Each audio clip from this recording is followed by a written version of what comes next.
I don't like this, Scotty. I don't like it. Who's Scotty? Sorry, Satan, founder of Hell Inc. Yeah. What of it? What of it? What have you founded lately, TJ? Nothing. I don't like this though, Scotty. We're already doing it because we're already doing a conspiracy gauntlet. Why the fuck are we doing a conspiracy theory overview or whatever the hell this is? Why are we doing this, Scotty? What's going on here? To educate going on here, you, Scotty? TJ. To educate you. Couldn't we be educated on the gauntlet? I need to be educated on the gauntlet, Scotty. Well, the gauntlet's probably going to delve more into like the discussions of the individual conspiracy theories and the evidence presented. This is like an overview. TJ, like, look, when you start a course, TJ, let's say you're taking a course in, I don't know, ethics, TJ, a subject you should probably brush up on. They don't just go like, throwing weird fucking ethics shade at me. Let's dive into chapter 8, TJ. There's like a chapter 1 to those things. So when you present something, TJ, you explain why you're presenting it and the purpose behind presenting. Yeah, but this could have easily been filler in the gauntlet. Now it doesn't. I don't think the gauntlet's going to need filler. Oh man, really, TJ? How little faith you have in your ability? Oh man, Scotty. Oh man, dude. How many crazy nut jobs are conspiracy theorists in the world today, TJ? This is like 7. we're gonna have to fight our way to cut that show into a 6-hour show. We're gonna have to cut stuff out of it and down. I mean, if you think that you have a need for filler when you have something like that going on, I just think you're delusional. Paul, or sorry, the salty secret. Yes.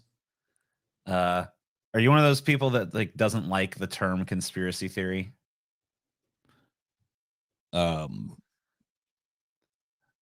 No, I think that there are things that I would say are conspiracy. I mean, conspiracy theory is not a pejorative in my mind. Right. I mean, that's kind of how I feel about it. Like, I get that sometimes it's used that way because there's a lot of ones out there that are pretty absurd.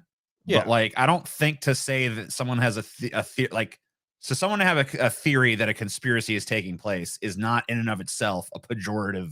Well, there are actual conspiracies that have come to light. Right. And I mean, like, they happen, like the idea of like powerful people are planning things in secret. That's not that far fucking fetched, right? It's not far fetched at all. Right. So, I mean, like, it's not inherently a ridiculous thing, but there are a lot of ridiculous ones out there because some people, I don't know what, I mean, to me, like, the thing that separates a conspiracy theory that makes sense from one that doesn't is it seems like the people who fucking really go off the rails and just like start involving like interdimensional beings and Satan and lizard people and all this. It's like, man, well, that's a pretty fucking tall order. You better have some pretty compelling fucking evidence to believe this shit, and they never do, of course. The JFK assassination or Kurt Cobain's quote unquote suicide, you can actually point to evidence and say, well, how does this make any sense? Well, how does this make any sense? Well, how is this possible? How did this happen? Interdimensional aliens, how are you going to prove that? It helps. It benefits. Those benefit too from like, you talk about like the CIA assassinated Kennedy. Right. Or whoever. The CIA I know exists. I know the CIA exists. I know the CIA is involved in like covert operations. The CIA has planned assassinations in the past. Right. And carried them out. Of course. So it's like, that's not, I mean, maybe there's like some elements of it that it's like, I don't know, but like, at least the CIA is real and it's fucking shady. And like, there's reasons you could point to. I mean, they're meant to want to do that. They're a subversive organization by their very nature. So, I mean, like, that is like, that has like a ring of credibility that you're never going to get me to fucking be like, the lizard people killed him. It's like, you got to fucking prove lizard people before you can start blaming shit on them. All right. Like, come on. You have to establish and have evidence to make it rational to believe there's lizard people. And then you have to prove that they basically have these dastardly motives. For us. I mean, and the best evidence, by the way, of the lizard people, I still think to this day is just the existence of that Facebook fuck. What's his name? Mark Zuckerberg. That dude doesn't seem human, but no, he doesn't. I don't know. I don't know if I go all the way to lizard person. He might be. Continue disregarding them. That's exactly what the interdimensional reptiloids want. Maybe you're right. I mean, that is what they want, right? They wouldn't want. They're going to get what they want. They wouldn't want you to be like, I think that's credible. They want you to be like, what? That's ridiculous. I mean, I have no chance against the interdimensional reptilians anyways. They're interdimensional. If that was true, if you had no chance against them, then they wouldn't need to hide. So obviously they are worried. Oh, right. Yeah, that's logical. To some extent, I mean, they got to be worried to some extent. If they exist and they're just so superior that we fucking pose no threat to them, they would just come down here and be like, we're the fucking space lizards, do what we say. You know, so obviously it's another outlandish theory. Maybe they look at us like trash. We're just like a trash species, and it's like, Earth, ugh. But that's all the more reason, like, why would they bother keeping themselves secret? So obviously they're a little worried that maybe we could fucking form some sort of meaningful resistance to them, and they're just like, easier to just fucking trick them. They don't need to know about us. Put on your human suit. I mean, put on your Mark Zuckerberg suit. When it comes to shit like this is plausible. I mean, we're already in the realm of things we're just speculating on. So yeah, sure. Yeah, I've got a conspiracy theory for you both. Oh shit! Tell us, salty secret. Tell us. 10 years ago today, one Thomas James Kirk III shoved a bountiful bunch of bananas up his bouncing bottom. It was only one banana, so a bountiful bunch of bananas. Fine, I admit. Into his bouncing bottom. Was it bouncing? I like all the bees. I like all the bees in that sentence. A lot of alliteration. That's not a conspiracy theory, though. There's actual evidence for that one. I mean, so there's only no. There's only evidence I shoved one banana on my ass. All right. So he's saying I fucking, it was a whole bunch, so that's a conspiracy theory, that's a cover up. I mean, it doesn't seem like there needs to be a cover up on that. And not to mention, you also admitted to it on video. So I only admitted to one though. So I mean, like, it's not. You only admitted to one. I mean, you just proved right there. I only admitted to one. It's not the same thing, Scotty. Not the same thing, on, bro. DJ. We all not know. the same fucking thing, bro. Know what the truth is. It's not the same fucking thing, Scotty. Come on, settle the fuck down, Don't Scotty. Be mad at me. You're the one that shoved. You're a psychopath, Scotty. It's not my fault. You're a fucking psychopath, Scotty. You shoved a bushel of bananas up your butt, TJ. I got a conspiracy theory against you, Scotty. What is it? I think you're a fucking reptilian. Why haven't we seen you on camera lately, Scotty? Last fucking I don't know, 5 or 6 shows I've done with you, you ain't appeared on camera at all.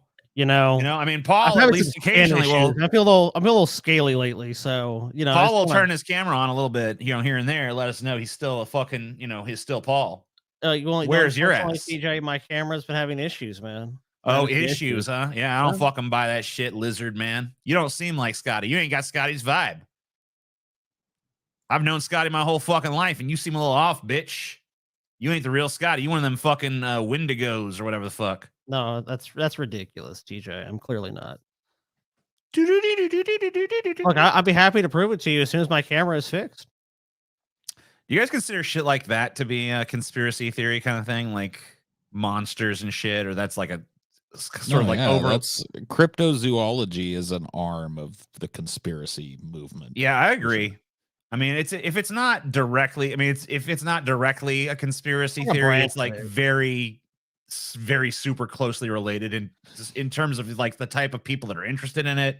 Well, when you delve, idea that like something's being kept from you, when you delve into cryptozoology, it doesn't take long for government cover-ups or secret society cover-ups or whatever to come into the mix, and so they're inextricably linked. I agree with that. Yeah, that's pretty crazy shit though. So I mean, we can definitely cover some of that too, because I love that shit. I love the cryptids. It probably won't be the major thing. Yeah, we've done episodes on cryptids and stuff before though. Yeah. I mean, I've all had a fascination with them. I mean, obviously some, dude. I mean, there are some it doesn't really make you scratch your head. I mean, there's obviously other ones where you're just like, whatever. The thing about me is like, I look at all that stuff because I kind of want to believe it on some level. Like I wish, like there was, like I wish some of that was true, But especially aliens, I'm always trying to like find, some evidence that aliens have visited the Earth. It's all pretty fucking shaky and dubious, and there's nothing good for super doubtable. So I've yet to find like, oh yeah, this is a good solid fucking piece of evidence here. So TJ, let's see if you know I love Urban Dictionary. So let's see if you think this definition's any good. Conspiracy theory. UrbanDictionary.com is being used for governmental purposes. The government is finding out ways to control us and is trying to figure out our language via Urban Dictionary. Please listen to me. I'm from the future, where oh crap, the CIA is at my house. Run for the hills, savior. Dear Urban Dictionary users, it is the best intention to ensure the safety of its people. Area 51 is not real, nor has never been. The government is not using Urban Dictionary as a source of population control. With regards, the Central Intelligence Agency. Yeah, I'd say that's a pretty good definition of a conspiracy theory. I'll I say mean, so. it's like, use an example Use an example instead of just giving a dry definition. Well, I mean, that would just be like fucking Merriam-Webster then. Yeah. I'm Fuck all not that. pushing Merriam-Webster's crap. They're like, every year they're like, Merriam-Webster added some new words, and it's like some Zoomer shit, and I'm just like, oh man, what the fuck you guys doing? It's the shit they add to the mainstream dictionaries is always like shit that's already old. Like We shit got that, the like, word sus. yeah, like, they'll do that. Like they'll add the word sus, but it'll be like in 2030 or something when no one's even using it anymore. Like, Actually, oh shit. The word of the day on here, let's see if it's still the same. No, this they actually reminded me of you, TJ. Sasshole. Combination of the word sassy and asshole. A person with great sarcastic wit, with the only thing keeping them from being a complete and utter asshole is their intentional comedic sass. Wow. They got me. I don't know. They Except for the wit part. I'm not that witty, but not the rest of it. The rest of it, they got me. Sasshole. Woo, just like your brain, TJ. All this junk. Yeah, full of fucking fake news and the coronavirus and the globe and money, a mask and lungs and all kinds and money of and a microscope. Guys, this is probably gonna shock you, but like tumultuous times of like political upheaval or social unrest. This is shocking. When I learned this, I could not even believe it. Tends to generate conspiracy theories. I don't believe you. I know. No. Yeah. I know it's shocking. Every conspiracy theory I've ever heard has been in a prosperous society with a transparent government, dude. That's when has that ever existed? It's such a thing. It's such a thing. Like, it's all been turmoil since the fucking first one of us slithered out of our mothers into the jungle. It's all been fucking. No, I talk about. It's like, a lot of fucking places are having a real good time, Paul. Oh yeah. Name them. Fucking wonderful. Name those places. Probably somewhere in Loompa Land. Rural Europe, maybe. There's some. I've heard Loompa Land is pretty good. Some small village somewhere. No, Loompa Land was pretty good until that crazy chocolatier came and abducted all the midgets. Yeah, it was to work as slaves in his factory. It was what's his name? It was Slugworth that went to Loompa Land and ruined it, and then Willy Wonka invited the Loompas to stay in his factory. What a sweet boy. So the history of conspiracy theories is somewhat short relative to human evolution. According to Ben Radford, the first conspiracy theories, we might recognize them now, didn't likely spring up until about the mid 15th century, which was honestly coincide with an invention. You know what invention that might be, TJ? Printing press. Yes, you're right. The invention of the Gutenberg press in the 1440s, a movable type, allowed for the wider spread of information and anxious interpretation of that information. But so basically, though, prior to that, conspiracy theories were probably just like word of mouth shit. It wasn't like it didn't exist. I'm pretty sure that conspiracy theories have existed as long as there's been human beings living in some sort of social hierarchy. Almost certainly. Because if you're living in like a tribal society or something, and you get sent off on the hunt or whatever, it's like, but the chief is staying in the village. It's like, I bet you he's staying there so he could plow my wife while I'm out there on the hunt or whatever, That's a conspiracy theory. Like, he's abusing his power and making me do this shit while he's exploiting me. That son of a bitch.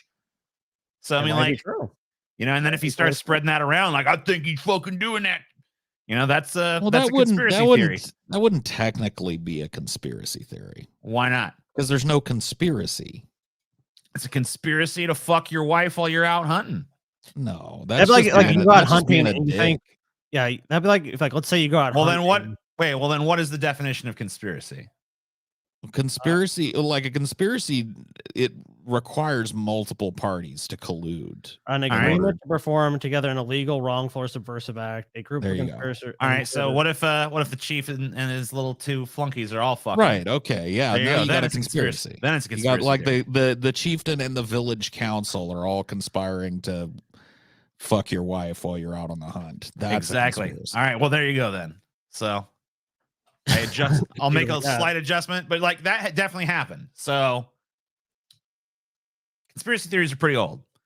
There's a But quote, TJ. So suddenly, you not only have the knowledge that is reproducible, but you also have other people who are writing about things that may have a different perspective. Radford says, this was the moment, he argues, in which the first conflicts of information arose over what was true and what wasn't.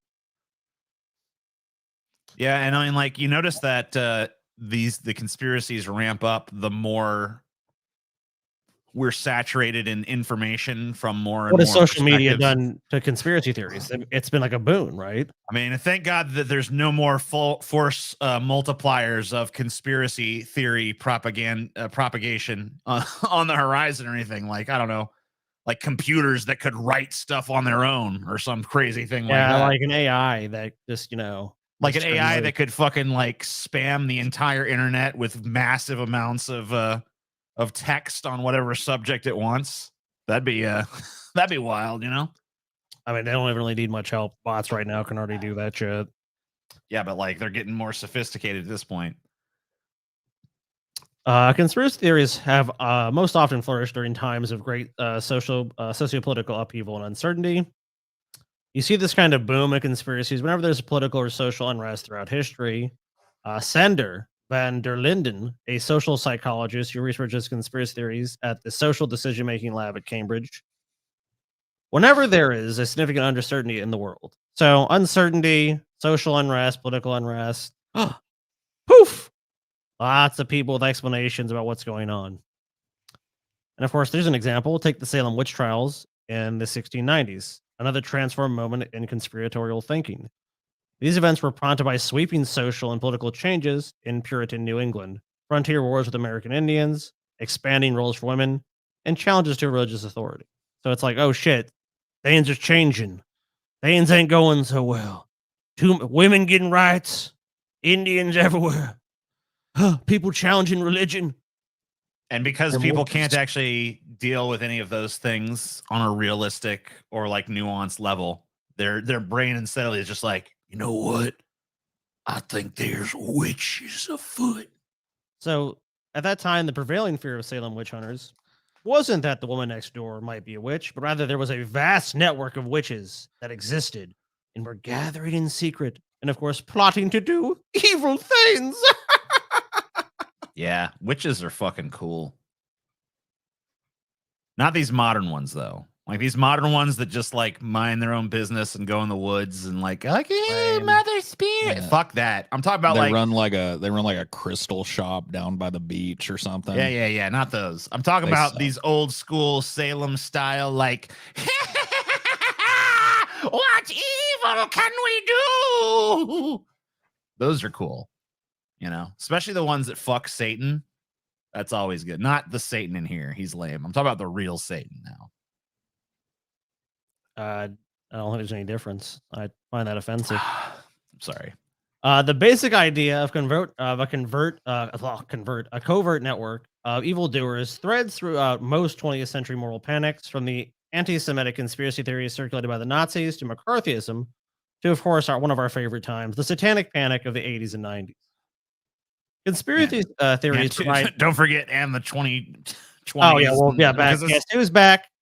it's not- Again. I mean, it's not really gone. Satan's back.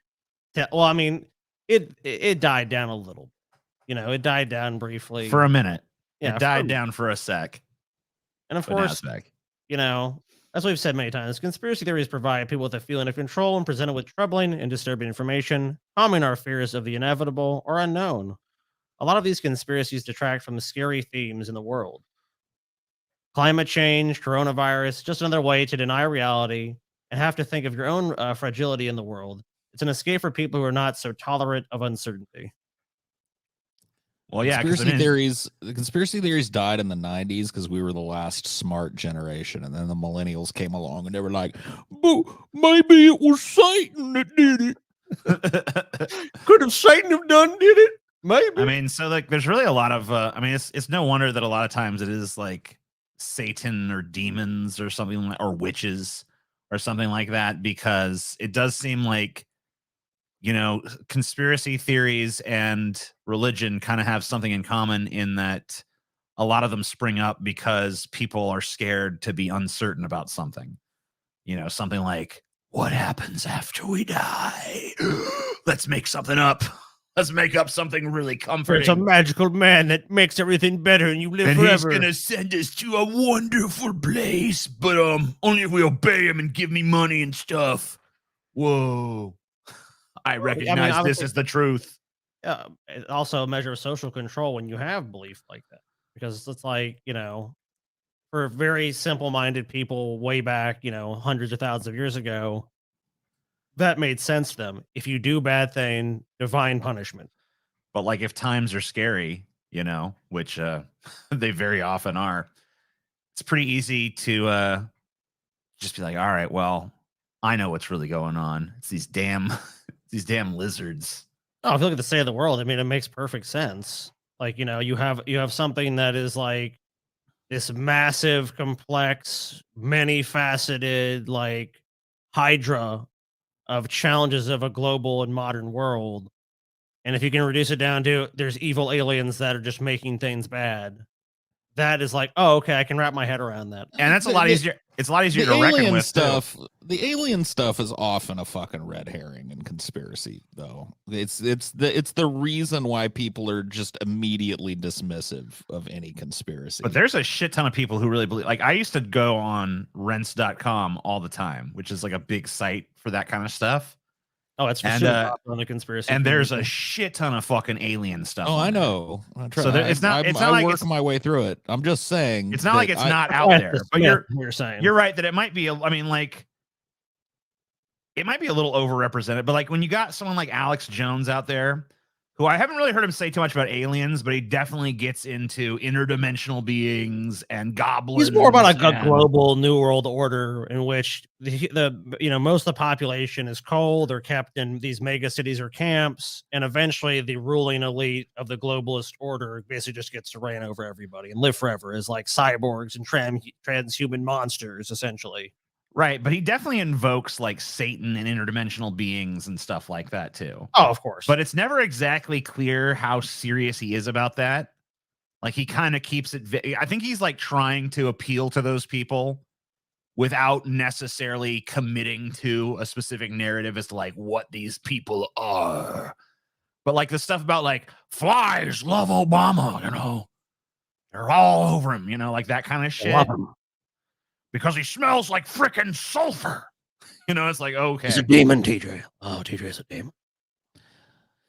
I feel like, I don't know. I feel like sometimes anti-conspiracy people are susceptible to the same sort of like monodirectional conspiratorial thinking that they accuse conspiracy theorists of being. It's like the whole 9/11 thing. Right. Yeah. 9/11. I'm sure we'll talk about it more during the fucking thing, but yes, for sure. I mean, that's obviously going. I mean, that has to be a big one. Yeah, we're going to briefly discuss it here tonight as well. But yeah, but go ahead. When you bring up 9/11, people will go like, "What about that Popular Mechanics article?" That's the anti-conspiracy theory trump card, right? Popular Mechanics did an article and said it were possible, and it's just like, you personally don't understand any of the fucking shit that was in Popular Mechanics. And isn't it possible that Popular Mechanics is invested in some way in covering the fucking lie? You know what I mean? Like, come on. Well, that's the thing about a conspiracy theory, though, is like, you know, no matter how much you try to discredit it, there's always going to be like, well, what if they're on it? Well, What if they're in on it? If we're trying What to if be they're in on rational, it? then you have Because to like look at a lot of people could be in on it. That's the great thing about like a conspiracy theory it can evolve. hypothesis It in the can first mutate. place is because like anything that comes out to say like maybe that's not true. It's like, well, they're in on it. Well, Like, let's okay, say you defeat a shit, there's a lot of conspiracy people in on argument. it. You just create another. You just, like you said, you mutate it like a fucking virus or something, and it grows and it changes to fit whatever narrative it needs to fit. Oh yeah. I mean, as far as like any conspiracy theory, the most logical approach is what's the evidence and who's making the claim, because the burden of proof is on the person making the claim. But I mean, I agree with you, Paul. If you gotta be careful though too, because if like your you can, reputation is simply just like read an article, I mean, like what in the article specifically are we talking about? Like what claims are being refuted? You have to get more in depth into the it. other Of thing course, though too you have is to look like and investigate you could have a situation where like a person's coming individuals. to you with information, Okay. and maybe they're not the most credible person, but maybe the information is true. So That's like possible. really like, you know, you got to be mindful, sure, of where it's coming from, but more important than where it's coming from is like what about it can be verified? Like what doesn't add up, you know, either scientifically or historically or whatever, you know, but you know, That's why you have to follow the evidence. That's why you have to follow what you actually can prove and what you actually know. Because I mean, as far as like speculating on things, I mean, anyone can speculate about anything. I mean, do you know what family owns Popular Mechanics? No, I don't. It was founded by a guy named Henry Haven Windsor. You might recognize that last name. Windsor. No. See? House of See what I'm saying? Oh shit, dude. The ruling elite, man. That's fucking crazy. See what I'm saying, y'all? That's some Yeah. crazy shit right there. So, I mean, like, Go ahead and trust your magazine, though. I'm sure Go they flip don't through it. have any kind of ongoing agenda to misinform. That's the biggest conspiracy theory that I believe. What is it? And it's one that I find people don't agree with a whole lot. Which is it? Is that there are a group of oligarchs Mhm. who are actively manipulating the rest of society in order to enslave them to their will. Yeah, I mean, I guess that I guess that conspiracy theories are reality. I mean, I guess that you could call it a conspiracy theory, but like A lot of people will tell you that's a conspiracy theory. well, I mean, I guess in my a way it opinion, is. in my opinion, and I think in fact that is just like inarguably true. Like I don't think that it's But pretty see, if hard to that's fucking true, deny that. If that's true, then doesn't it blow open the doors to any of these like they're all fucking plausible.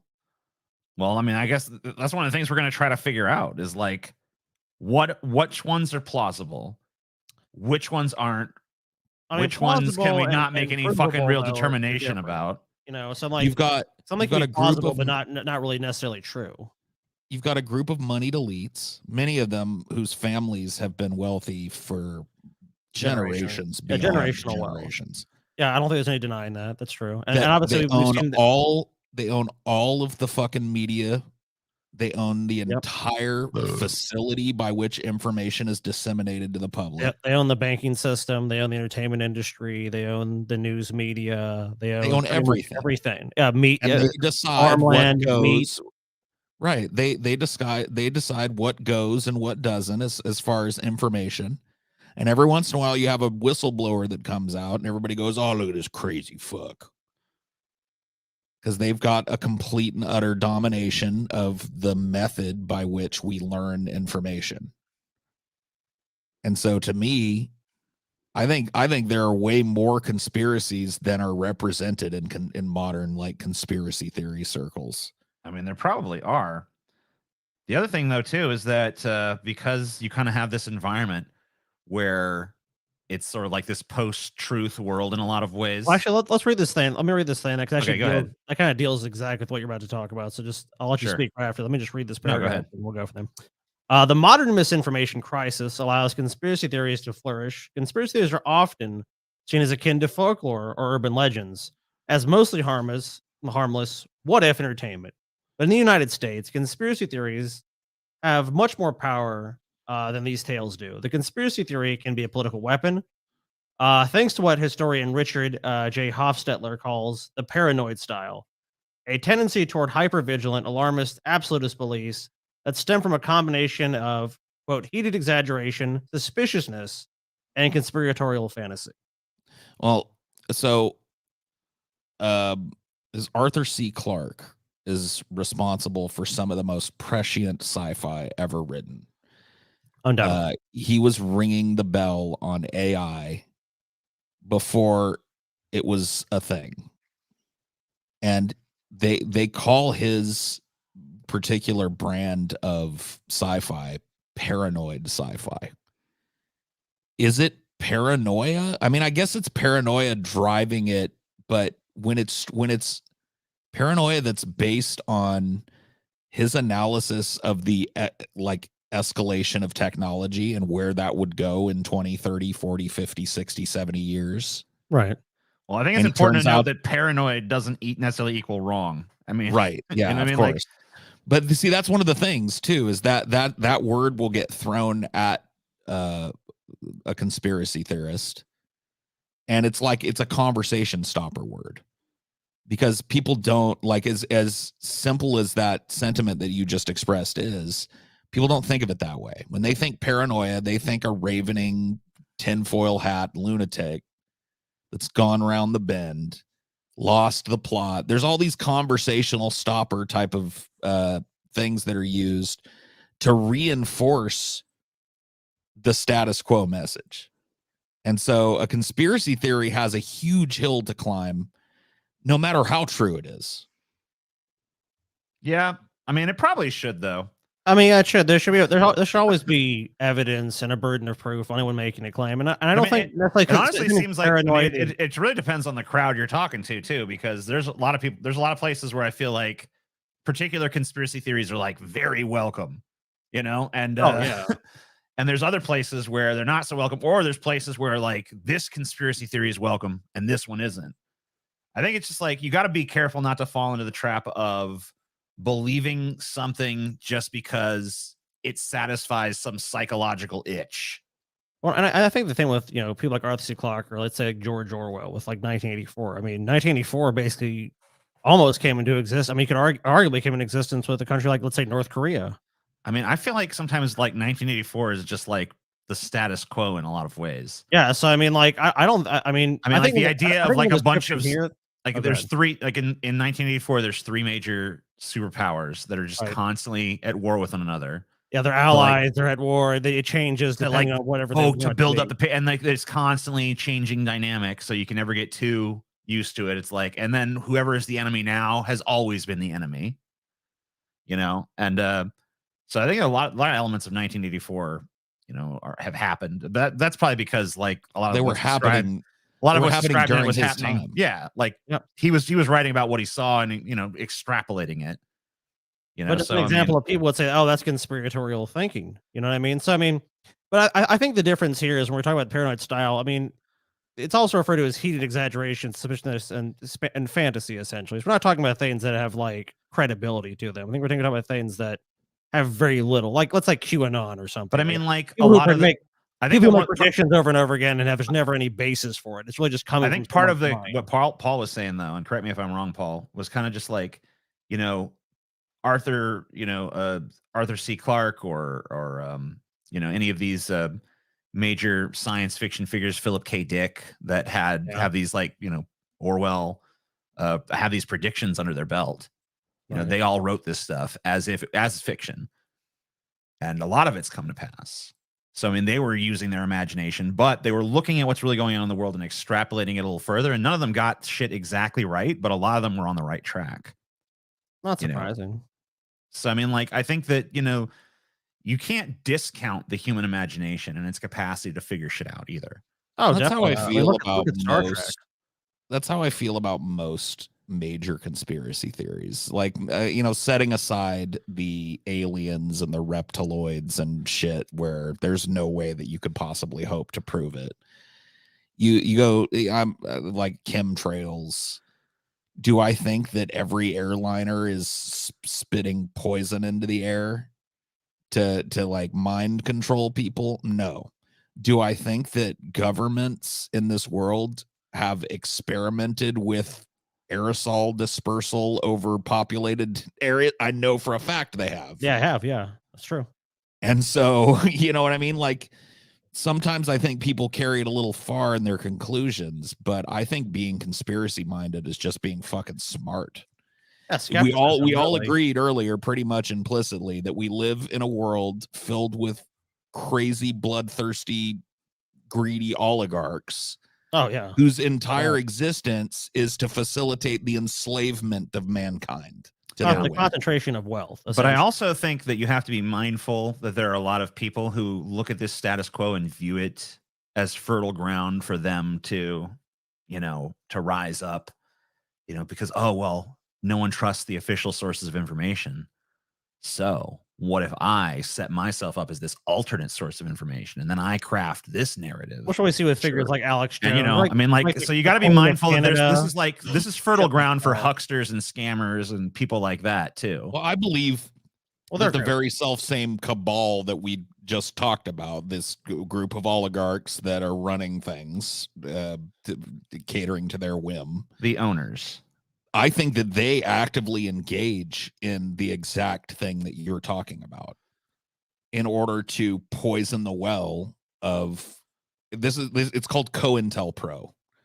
It's like becoming one of these conspiracy theorists so that you can discredit the conspiracy theory. A lot of that was done on the psychiatric experiments that the CIA and the government and the military did on soldiers, dosing them with huge amounts of LSD and other hallucinogenic compounds, testing the limits MK of Ultra their program. Testing the limits of their ability to control people with hypnotic suggestion and subconscious suggestion. Like, all this shit is real. They've come out now. That would get you called a loon when I was a kid. In the 80s, before they started releasing all the fucking but now we shit. know for a fact they did it. But now we know for a fact they were doing all that shit. And I just wonder how many of the modern mainstream conspiracy theories have that same nugget of truth at the heart of them.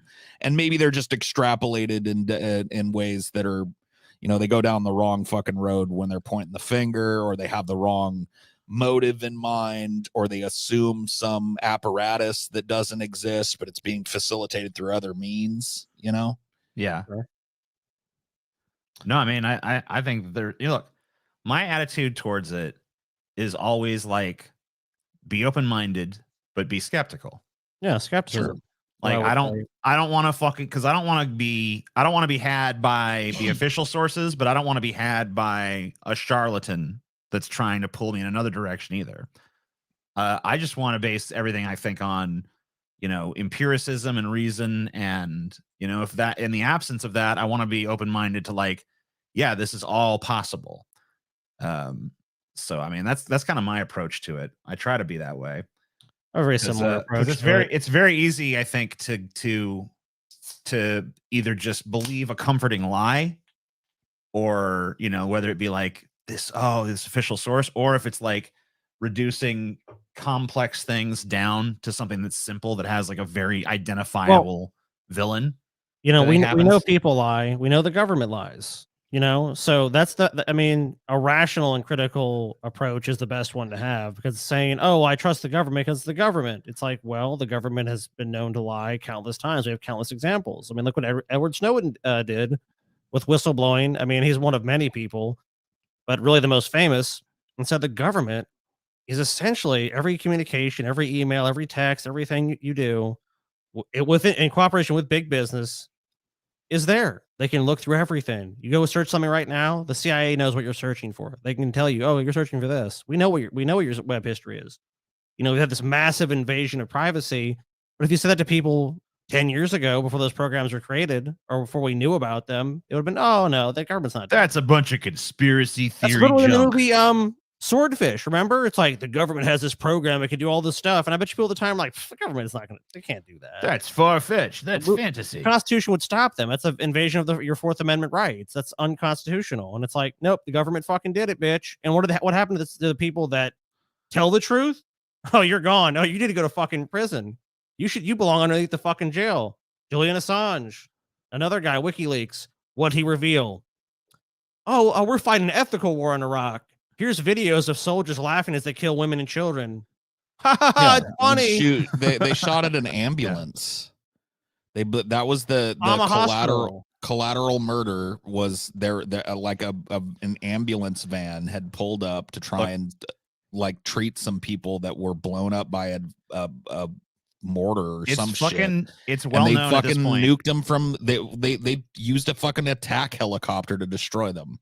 Dude, it's well known at this point. All right, look, there's plenty of people who join the military because they are, they want the benefits, sadists, the perks.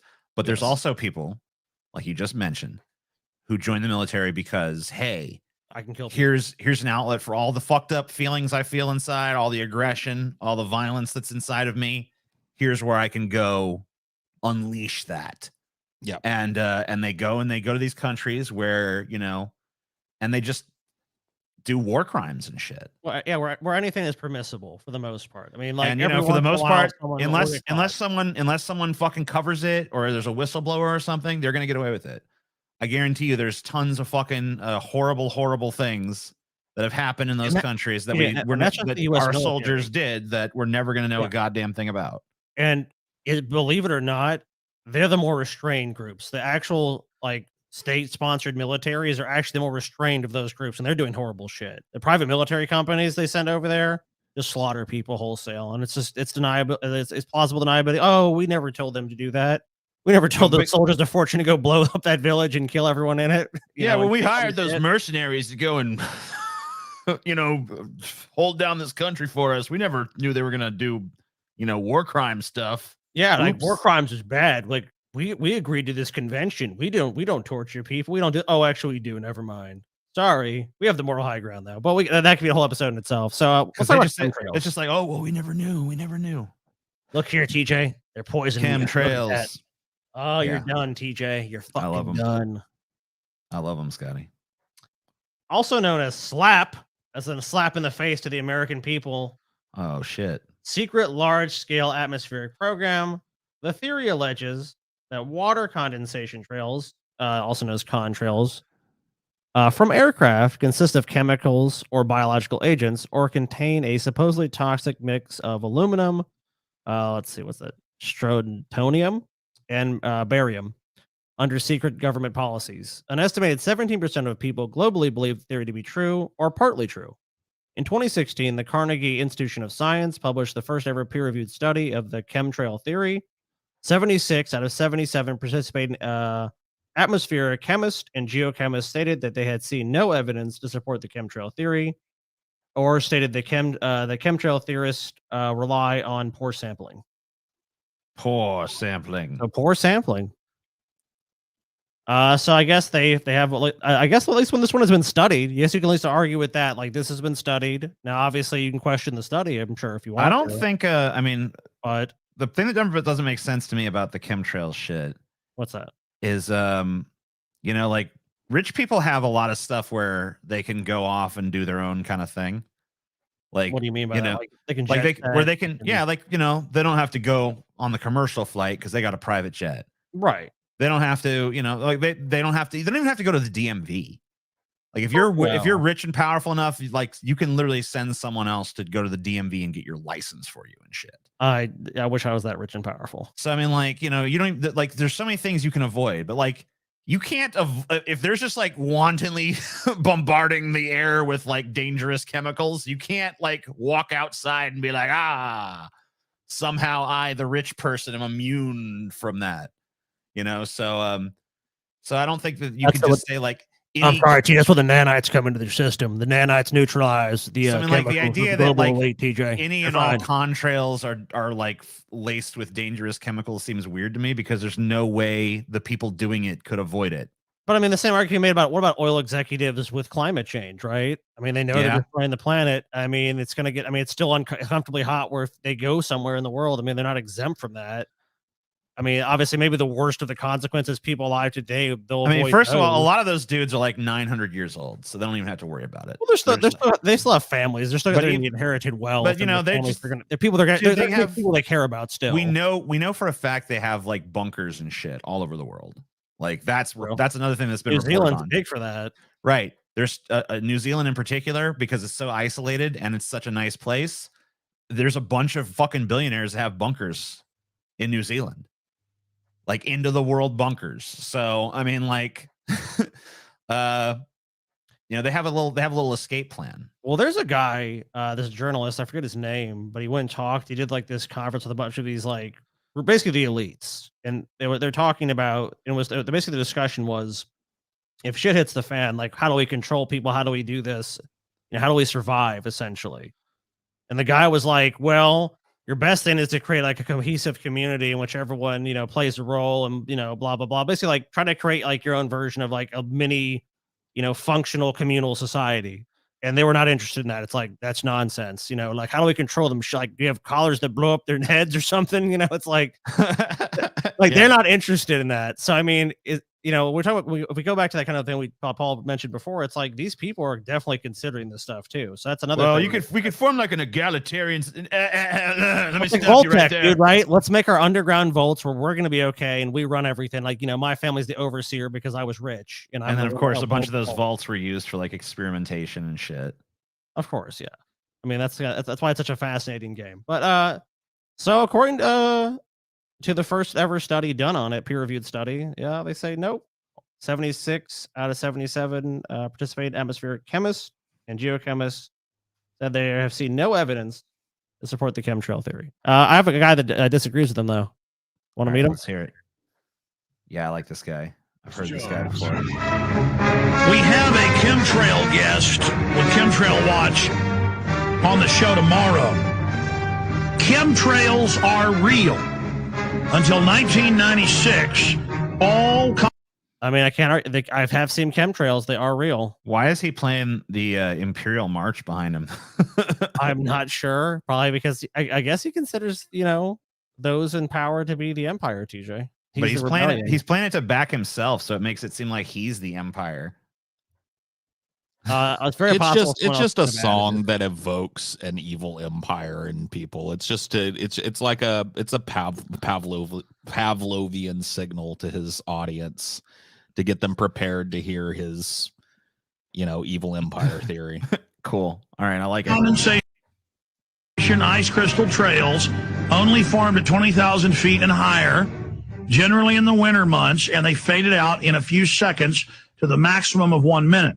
Your whole life, remember watching a trail go by and watching it disappear? Where's it go? Then suddenly in 96, before anybody was even talking about chemtrails, I would notice, man, why do those stay there? I'd be, you know, gardening, because my parents had a couple acres in the middle of town. I would go garden. I like planting stuff. Call me a weirdo. But I'd be out. Oh my god, You're a That's the least fucking thing I'd call weirdo. you a weirdo for, Alex. That's the Jones. weird thing. That's the weird thing is that you like to fucking garden. No. He's such a weird guy, man. Like, imagine Alex Jones growing some like chili peppers or something. Like, this is strange. This is weird. Like, what's weird about Of all the fucking things for him to be like, maybe you'll call me weird. Of all the things, it's that. Okay, cool. Out there growing watermelons and stuff and stomping around and the flowers and the bees. And I'd go, man, that trail's been up there for like an hour and it's getting bigger, turning into a cloud. What's going on? It's like cloud seeding. And then by 97, chemtrails. And they add it to the jet fuel, so it's compartmentalized. The pilots don't even know. And then they have some others where they do know, and they're spraying off, larger amounts. And then suddenly government textbooks started admitting 3 years ago that they really were spraying the atmosphere to save us from the sun's rays and to fix the ozone layer. And Paul Watson, I tried to Google it during the break, he wrote a big article 6 months ago or so where the government admitted the chemtrails, and we had links to the government admitting, yes, we've got thousands of flights a year, we're spraying the atmosphere, testing, terraforming to save the earth from global warming. Yeah, I don't know about that. Okay. Yeah, Alex, I don't know. I mean, Maybe. I don't know. I mean, Hey, I can't look. I've never personally gone and tested the jet fuel to see, if we're treating it with these chemicals, but hey, maybe. I have heard this talked about recently, not in chemtrails, but dispersing certain chemicals to try to counteract the effects of I feel climate like I change. have not really heard much about chemtrails in like a few years, really. Like that one seems to have sort of gone a little bit out of vogue because I haven't really heard much. Well, that's because the naysayers won. Chemtrails became synonymous with wearing a tinfoil hat on your head and hiding in the basement because they're magnetically reading your mind or whatever the fuck. Right. And it leaves it wide open for the government to continue to fucking experiment and exploit and all this shit for sure. Dude, By the way- dude, I'd be willing to stake my life on, has the government ever used jetline, like large airplanes, to secretly disperse chemicals into the atmosphere? I'd stake my life on that being true. Stake my life on it. Sure, but how like widespread do you think? Does that it is? matter though at that point? Because then now it's Well, an I argument mean- of degrees. Now it's like, oh well, how much are they experimenting on us? It's like, well, But like, I mean, so when you say they're releasing chemicals, you mean like specifically chemicals to like control the population or what? I don't know. That's the thing, is I'm not privy to their reasoning.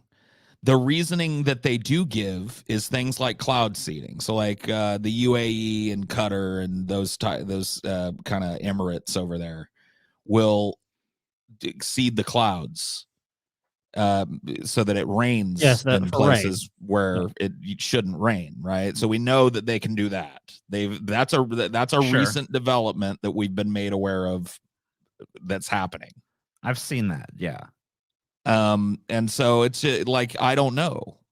I don't claim to know exactly what their purposes are, but knowing the way, I wouldn't put like, maybe not mind control, because I don't think that there's any, compound that could be spread that widely over a population. That just doesn't make sense to me. But, chemical testing, maybe trying to counteract global warming in a way that they know people would question, and so they don't do it, or I don't know. That's I don't have a very definitive answer, but I know for a fucking fact that it's been done. Yeah, I wouldn't be surprised to learn that it had happened. I guess I'd mean, be the government surprised. I'd be did do that. surprised. I would be surprised to learn that it's widespread. Didn't the government do like drop chemicals over like Oakland in California? It was somewhere, I believe, in California or somewhere. In I the don't know. I've not heard that. Let me pull so I can pull that up. See if you can find something about it, because that sounds interesting. We're reading about this, but I don't know if that's necessarily true. I mean, I know that there've been. I mean, obviously, we know about times when chemicals have been dropped from planes. Like it's done in farming and shit. I mean, if nothing else. And there's probably been times when the government has done it for this, that, or the other reason. But I don't know that I'm aware of like anything that makes me think that they're like constantly bombarding us with stuff from like every single like plane that's flying. It's just like in the jet fuel. It just seems too indiscriminate. That's what doesn't make sense to me. See, that's a bunch of extrapolation. We don't know that that's exactly what's going on. Right. You know what I mean? And that's where I think guys like Alex Jones go off the rails and shit. Because it goes from being something that's, I think, beyond plausible. I think it's happened. Well, earlier to you like, said, oh yeah, here's how they do it. They mix it in with the jet fuel. It's like, well, maybe they don't though, Earlier you kind of said that you think that like sometimes it's put forth, like they put forth intentionally ridiculous conspiracies to distract from ones that maybe have a little bit more legitimacy to them. Absolutely. Do you think Alex Jones is like one of those guys? He could be. I mean, like, honestly, if you look at Alex Jones's big career moments, right? Mm-hmm. There's the 9/11 conspiracy theory. There's his exposure of the Bohemian Grove. Right. Yeah. And then there's Sandy Hook. They burn the effigy of care. Yeah. And if you look at his work in those areas, he was one of the most ridiculous conspiracy theorists that we're talking about. Jet fuel can't melt steel beams. He was all into the collapse was planned and was here's evidence that it was set off. Charges were set off in the buildings. He was like the lead voice of that shit. And it's just like, what did that accomplish other than obfuscating a bunch of crazy shit, like the bin Ladens being secretly spirited out of the United States when nobody else could fly? The fucking dude asking, is this what do they call it? Is this real world, or is this drill or whatever? That the dude asking that on 9/11 when the first reports came of the people turning around, and the reason he asked that is because they'd been drilled on this very fucking thing.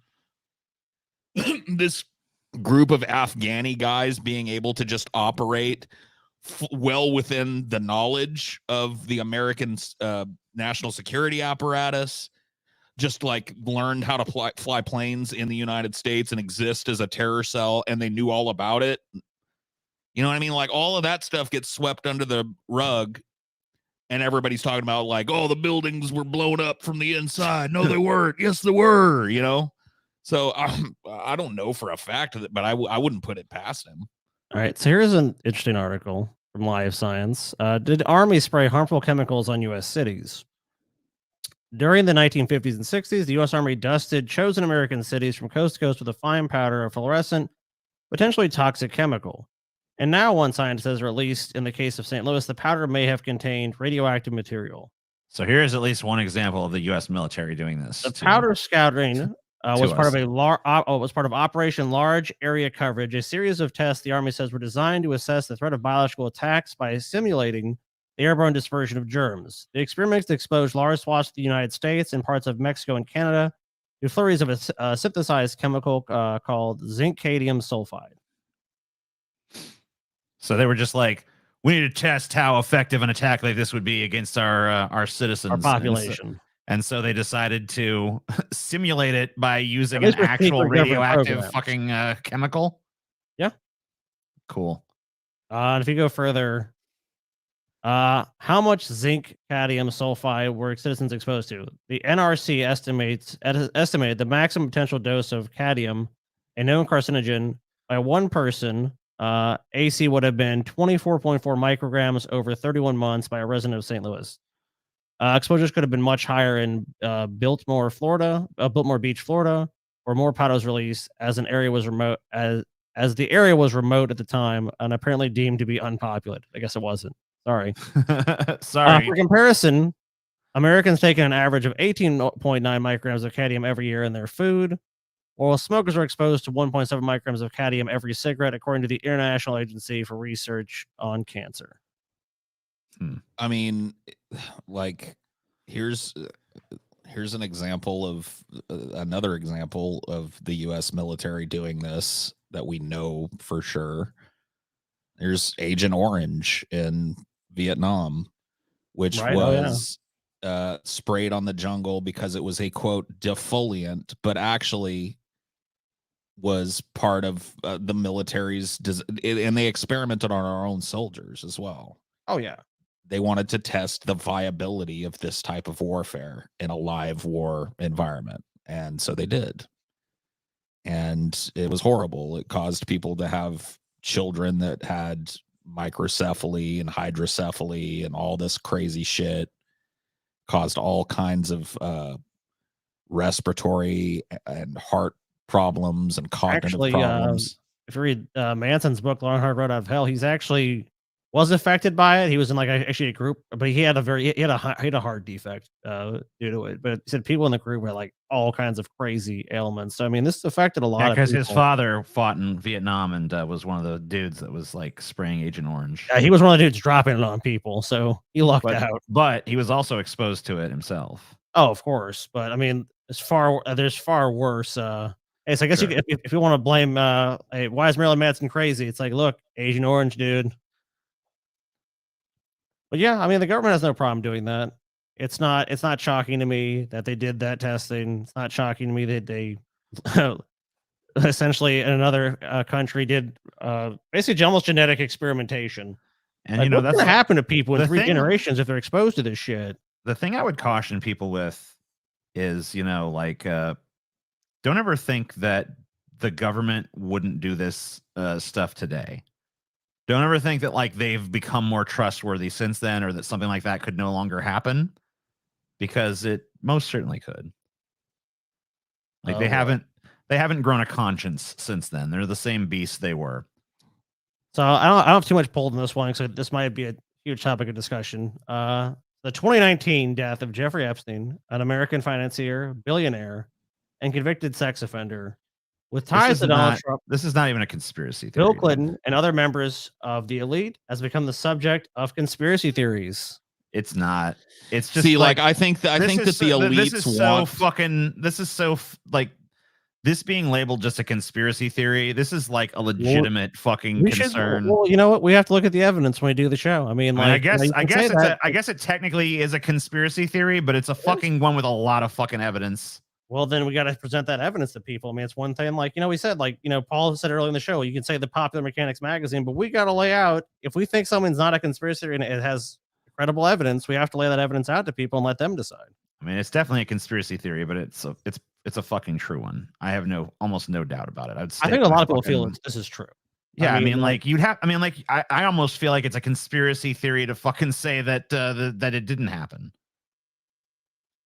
It's a very interesting case nonetheless. But I mean, look, I know, and we've we've already gone kind of over, so we'll move on from that. That I almost certainly think, guys, that when we do our coming gauntlet, this guy is going to be discussed heavily. I think this one just strains the definition of fucking conspiracy theory, because if you believe that he did kill himself, then you believe in the greatest series of fucking perfect coincidences that ever fucking existed in the history of man. Perhaps Kurt Cobain's murder or suicide. Yeah, I mean, dude, there's I mean, you know, even with Kurt Cobain, like, you know, or you know, some of these other things we've talked about where it's like a lot of fishy stuff. Like, this goes beyond, like, they were brazen. Like, whoever arranged to this dude's murder, they were just brazen. Like, they didn't even care if it was believable or not. They're just like, we just got to shut him up. That's all that matters. And yeah, I look forward to going over that one, because the evidence is crazy. I mean, it's no one, like, you know, I know people who would never fucking describe themselves as a conspiracy theorist who fucking don't believe for a fucking second that guy fucking killed himself. Well, they've asked people in polls, so that's something I look forward to presenting to people. Is like, what percent of people actually believe it? Tell me that. Yeah. What percent of people actually believe he killed himself? Ooh, I don't know that, but like I said, I want to reserve that for when we do our gauntlet. Okay, fair enough. How about this one, TJ? The global warming conspiracy theory. The greatest hoax. How the global warming conspiracy threatens your future. I think it's funny that someone from the ruling class literally shows a shadowy dude with his hands around the globe. It's like, see, that's what they're doing to you, these liars. It's like, you mean it's so fucking funny, because like the fucking the rich folks, the billionaires, the fucking ruling class of this planet, they don't fucking give a rat's ass about global warming. They don't give a rat's ass about climate change. They do like the most little half measure-y, not even half measures, like one billionth measures, like, oh yeah, we'll reduce carbon footprint by I don't know, 2078. You know, and like, so the idea that they're using it as this massive power grab or something is so fucking ridiculous. Yeah, they said fair capitalism, where the government is like stays out of business. That's what they would prefer 100%. They set these goals, and if, you know, like, even if it's a small reduction, it would be a positive thing. But if you look at it month to month, they don't meet the goals, right? And there's no teeth. There's no teeth to any of it, so it's just like, it's a total fuking joke to these people. I will say this: some countries definitely have worked towards those goals and actually made progress, but the major polluters, no. The countries that are really pumping out, you know, carbon dioxide, CO2, methane, these things that are basically, you know, destroying the ecosystem. I mean, and going even beyond just that. I mean, just the destruction of biodiversity, like clearing of land, destruction of the ocean, acidification of the ocean, rising temperatures. I mean, like it's such a multifaceted thing that's hard to even speak briefly about it and just not go into like there's so many different ways that these corporations are fucking the planet, and just like oil companies pumping out shit is just one of many. But the conspiracy theory here is a global warming conspiracy theory typically alleges that the science behind global warming has been invented or distorted by ideological or financial reasons. Many have promoted such theories, including former U.S. President Donald Trump, U.S. Senator James Inhofe, British journalist Christopher Booker, not Brooker, and Viscount Christopher Monckton. I don't know who the fuck he is, but I guess he's like, it's all made up. We actually did an episode about the timeline of theories surrounding global warming and climate change, greenhouse gases, and they go back hundreds of years. So, I mean, I don't think there was much of an agenda then. I don't know how much of an agenda those guys had 200 years ago. Like, what is the greenhouse gas effect? Oh, it's observable. Huh, interesting. I mean, that's how a greenhouse fucking works. So, I don't know how they just invented it or just made it up. It's almost like this perverse inversion of reality, where it's like when you actually look at like something that's not a conspiracy theory at all becomes one because they just don't like what the conclusion is, which is like capitalism bad, destruction of biodiversity bad, raping the planet bad, destroying ecosystems bad, wiping out life on Earth bad. No, they made it up. They made it all up, guys. It's like, well, we actually have clear evidence all those things are happening. It's kind of crazy too, and people don't realize like how much we've already done it. Like example, you ask people about the U.S., it's like, well, if you look at North America, what was North America like before massive colonization and a lot of human settlements? And people go, it was a forest, and some of it was. A lot of it was actually grasslands. We have a huge amount of grasslands we had, but we built on all of it. We destroyed west of the Mississippi was grassland, most or a lot of it. Yeah, a lot of it was. We built on all that. East of the Mississippi was a giant fucking forest. Oh yeah. Oh, there's definitely the Pacific Northwest and California and those places definitely had a forest. I'm not saying there was no forest, but I'm saying that people believe that most of the entire U.S., the entire continental U.S., was just covered in forest. That's all we basically had, which we did in a lot of places, but a lot of places we didn't. And it's like a big reason for the decline of, let's say, like butterflies, for example, is they lived in grasslands. They would live there. So it's like, people talk about the monarch butterflies going extinct. Oh my God. Why is that? It's like, all their habitat was destroyed by us. We built on all of it. I don't really think it's a mystery why any species is dying off at this fucking point. I mean, for people here, like people pushing these theories, they're like, it's a hoax. None of it's happening. It's all made up. It's invented, or it's being done for shit. And I love how this is a U.S. senator writing this shit. Like, that's great. How much more full of shit can you fucking be? How about this one, TJ? How about weather and earthquake control projects? See this earthquake here, TJ? Government did it. Yeah, I don't think we have weather control technology. Government did it. I don't think that we can control. I mean, like the idea that humanity has reached the technological level of being able to control like plate tectonics and shit, I think is pretty silly. I don't think that exists. So there are numerous theories that pertain to real or alleged weather controlling projects. Theories include the debunked assertion that HAARP, H-A-A-R-P, a radio technology research program funded by the U.S. government, is a secret weather controlling system. Dude, I'll tell you what. Unless it's shown to be like super harmful to the environment, in which then fuck that, which it probably would be. But if they want to like make like a weather net like they have in the Star Trek universe, assuming that's possible, yeah, like if these motherfuckers can control the weather, like, all right, well let's talk, motherfucker. Like, come on. I know, like why even have drought? It's like California's needs some rain. Use the weather net and just boom, we've got more fucking rain there. Paul. Now I think you guys are fucking done with rain and snow right now, though. I mean, we don't need any more right now, right this minute. All right, this minute. Yeah, we're not talking about the future. You guys still obviously need it, but right now, yeah.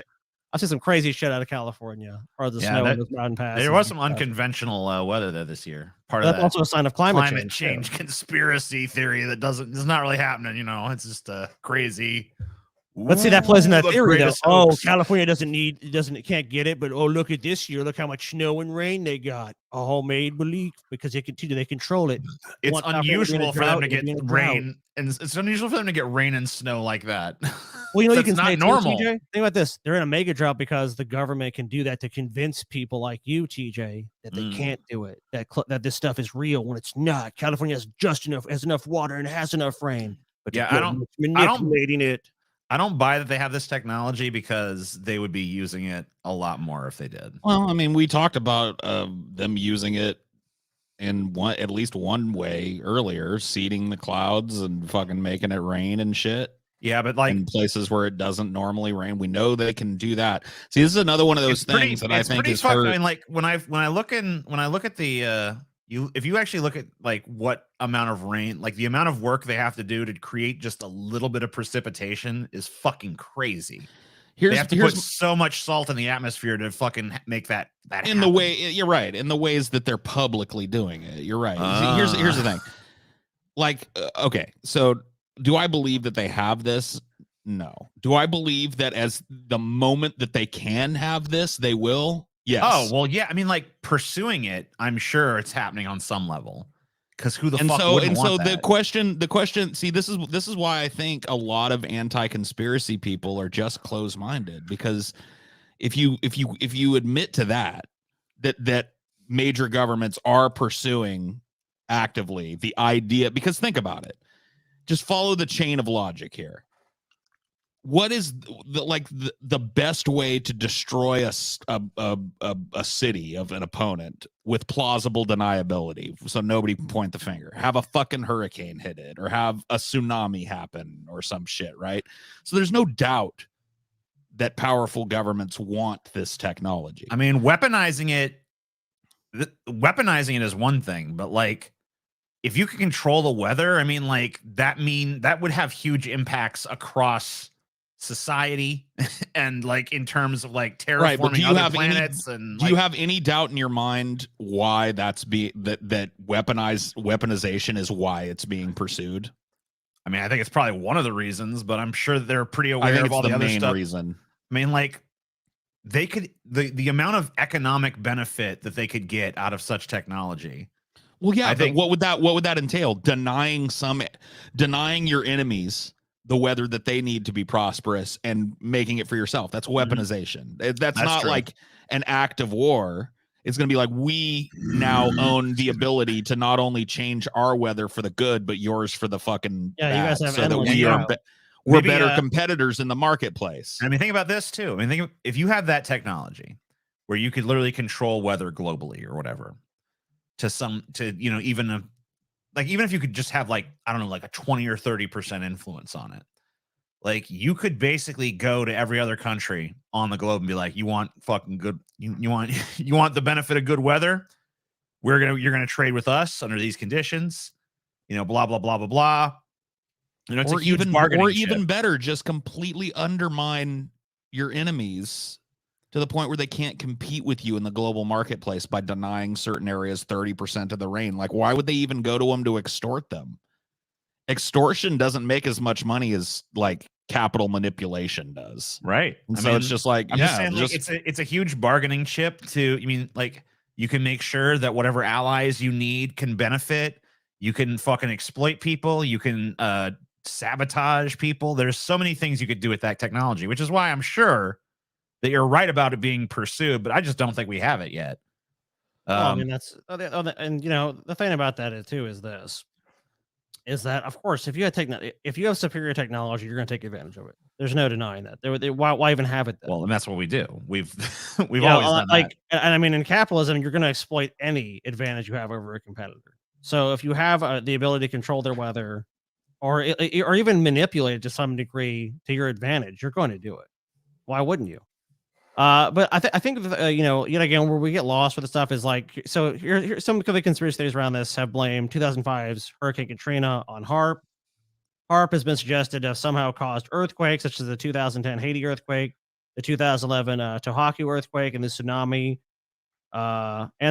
or the 2013 Saravan earthquake. I feel like I mean, unless there's some sort of scientific principle I'm unaware of, I think the idea that we'll ever be able to create earthquakes is pretty far-fetched. Well, I mean, we're doing like, it. Like moving- fracking creates But earthquakes. like, I'm talking about like at will being like, we are now. push it What's the Like, difference? I'm going. If you now know the going to principle shift- by which, fracking can create small, localized earthquakes, why couldn't you apply that on a macro scale and trigger a giant fucking earthquake? Well, under the fracking ocean? takes operations are huge operations. It takes it takes a long time to create that sort of level of damage where you can have an earthquake happen. But it does happen. That they can do it. Yeah, but I mean, like the idea that But you that, can but that find would be anything evident that's- that you did it there. I mean, Right. that's the difference too. and like Let's there's see I that- mean, there's no way like to do it quickly. And also, like, it's just, I mean, I guess maybe if you could like have some kind of like nuclear drill bomb, but at that point you might as well just fucking nuke it. I get, unless you're just like, I don't know, trying to preserve surface. Who's saying that they do? Who's saying that they don't? Like, that's the thing. Like who's watching the ocean that couldn't be curtailed? Like spacemen. You think the government doesn't have their hooks in, like the dudes in the ISS or whatever? Because those are the only people that would see a nuclear explosion set off in the middle of the Pacific. But other nations will be able to detect the radiation. So Maybe that other nations are in on it. I mean, they could be, but not necessarily. Maybe I mean, maybe those reports are suppressed by the media state. They could be, but I mean, there would still be evidence that had occurred. I mean, like, and the government's already admitted to testing it in the continental U.S. I don't know why they would even give a fuck about. I mean, admitting whether they had done that or not. Well, obviously, it may have had huge implications, like we said, like it caused a tsunami or some shit. Like to make a tsunami bomb, of course, they're not going to admit to that. The Subami. And of course, some HAARP-related claims refer to mind control technology, which I mean, to me, See, maybe I'm how are you going to prove that? Maybe I'm crazy, but I'll believe the mind control shit before I believe the earthquake shit. Well, Well, I mean, if you got mind believe control, it how all. would you know though? I mean, if you're mind controlled now, like let's say you're mind controlled at this moment, TJ, like how the fuck do you know you're mind controlled? You don't. There you That's the go. whole point of control, right? Exactly. So what if we're all mind controlled now? It's like Paul is running the conspiracy program. We're running the skeptic. Like you push It back. is all going according to plan. I mean, mind control as an act of directly taking over someone's mind is a little far-fetched, in my opinion. I think mass manipulation, though, like that's being done. Like, that's being done. I'll tell you my conspiracy theory. I think that they are working on technology to bombard our dreams with advertisements and suggestions, through, like we already have technology that can see dreams. Like you could put on a person's head, and as they're dreaming, you could see like rudimentary images from their dreams. So I'm pretty sure that indicates to me that we're not far off from mind reading technology. And I don't think we're far off from being able to implant visuals the other way, to implant suggestions and shit. Well, it's going to be like as soon as like the wetware interface thing starts to happen, that's when they're going to be able to do what you're talking about. I don't even know if they'll need that. There might be ways to introduce that, like electrically or using some sort of other like wavelength or something, but I don't know. That could just be like sci-fi shit. Well, I mean, there's examples of them using sound waves and shit in ways that we don't understand because it's still top secret to make people sick. There is a frequency, and this is true. The brown note, maybe. But there is a frequency that pants note. It is, you go and listen to it, like a lot of places that are considered like haunted houses or like spooky places, they're like swimming in this fucking frequency. And if you play it around people, it like literally will create, like you can't hear it audibly, but it will create like unease and shit. Like people get like weirded out by it. There's like something about it that psychologically discomforts people. Sure. I don't remember what it's called. But so, I mean, like there is like some evidence that you can use, I mean, what about music? That emotionally manipulates people. Well, there was you know? that. You remember that Cuban embassy story that just popped out of nowhere and then went away? Where Oh no, yeah, that story's, well, at least for people that are interested, that like Havana syndrome you're talking about. yeah, where they bombarded that building, that Cuban government building, with some sort of sound wave or frequency that made everybody in it sick and crazy. Yeah, that's fucking nuts. Yeah, and it's one of those things too where it's like, if you investigate it further and further, it's like, so what is the cause? It's like no one really knows. It's like, no one knows. The CIA doesn't know why people are targeting them. Interesting. That one, obviously, especially because it's to do with intelligence gathering organizations overseas, and I mean, the technology or whatever people have been exposed to has been used around the world. So I mean, it really does raise questions. It's like, well, what the fuck could be causing it? And that one to me is, I mean, that's not so much a conspiracy as like there has to be something going on there. I mean, I think they've kind of written off now as like, it almost seems to me a lot like some of the articles I've read have just been like, oh, those people just had like, they had some other sort of problem. Something else is going on. Yeah, something else is going on. Here's another CIA program that we've talked about before, but I mean, obviously, you will love to talk about this one. It's MK Ultra. Sure.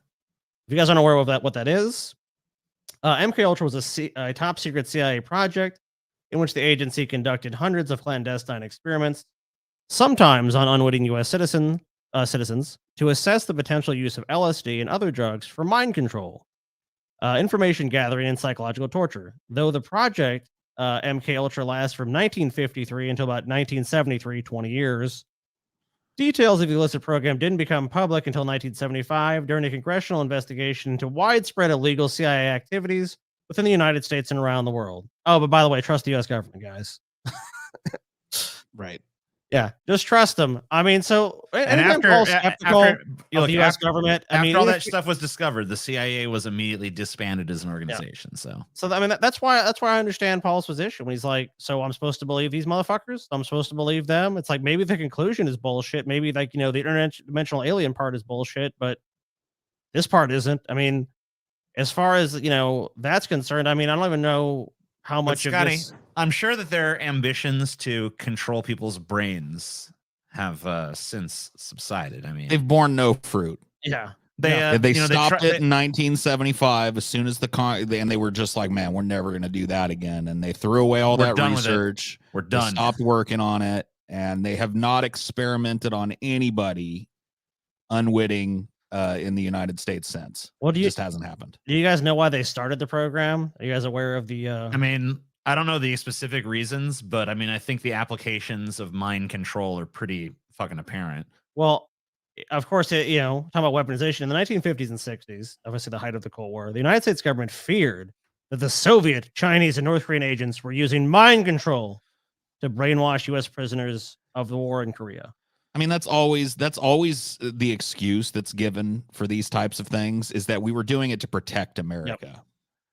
We were doing it to protect so that we would be able to see what they were doing. And I don't, like maybe that's part of it, but it's we want it before they have it. Is really no, yeah, 100%. I mean, it's like our fear was if they can mind control people, then we're fucked. So we got to be able to mind control them first. You're a big fan. I mean, you're a big fan of Sopranos. I just finished watching The Sopranos, and one thing that you know about Tony Soprano is when he wants to do some evil shit, he starts immediately figuring out justifications for it in his head, right? Which his psychiatrist actually is helpful to him in that. It's like understanding and justifying his actions in a way that maybe he couldn't really understand it or maybe put it that way. But the U.S. government, I mean, works in a very similar way. I mean, like if they want to pursue something, our enemies justify the means. Well, better we have it than the enemy have it, right? So. Sure.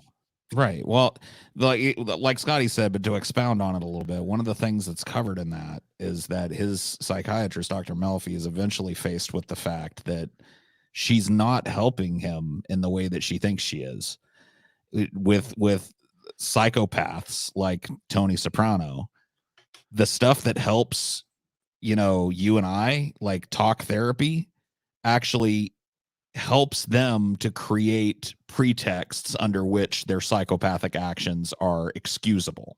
Yeah, they hone it gives them another mechanism to excuse their shitty behavior, basically. Right, It which makes is them why, worse. spoilers, by the way, which is why when he kills Christopher, he makes such a big deal about, oh, you guys, that fucking that car seat was in the back, totally destroyed. If that kid had been in there, so it's almost like he keeps bringing it up over and over to everyone, like he wants someone to be like, now that I know that, it's almost like, I'm glad he's dead because he was As you going to watch hurt the his kid series, eventually though, anyway. and you see the interactions with him and Dr. Melfi, what you can clearly see is like you see. I mean, you don't know which Tony is showing up. Sometimes if he's in a good mood, he doesn't even need to vent. It's just like he'll just be like, yeah, I don't need this shit. He'll just walk out of his session. Doesn't matter. Sometimes he'll be angry. Sometimes he'll fucking throw money at her. You just don't know. You don't know what kind of person you're going to get. Well, the times when he most hates going to therapy are the times in which Melfi won't let him create pretexts. That's what gets him angry. That's what gets him pissed off when she continues to hammer home that his choices are what's causing this, that, or the other thing. Sure. But she always caves and gives him an out by letting him pivot towards his mother or pivot towards his father or pivot towards some childhood memory he has. Or he uses intimidation. He just is like, I'm bigger than you. Right. I'm a fucking mob boss. What the fuck are you going to do? Like, ultimately, if you're confronted, it's like, I could kill you. I could do whatever I want to you. And so these psychological principles, and that's just one aspect of this. People are incredibly manipulable when it comes to psychology. If you know a little bit of psychology, you can do some crazy shit to people. You can gaslight people. I mean, yeah. And so we know that this exists. This is not in controversy. This type of, and I would call this in the realm of mind control.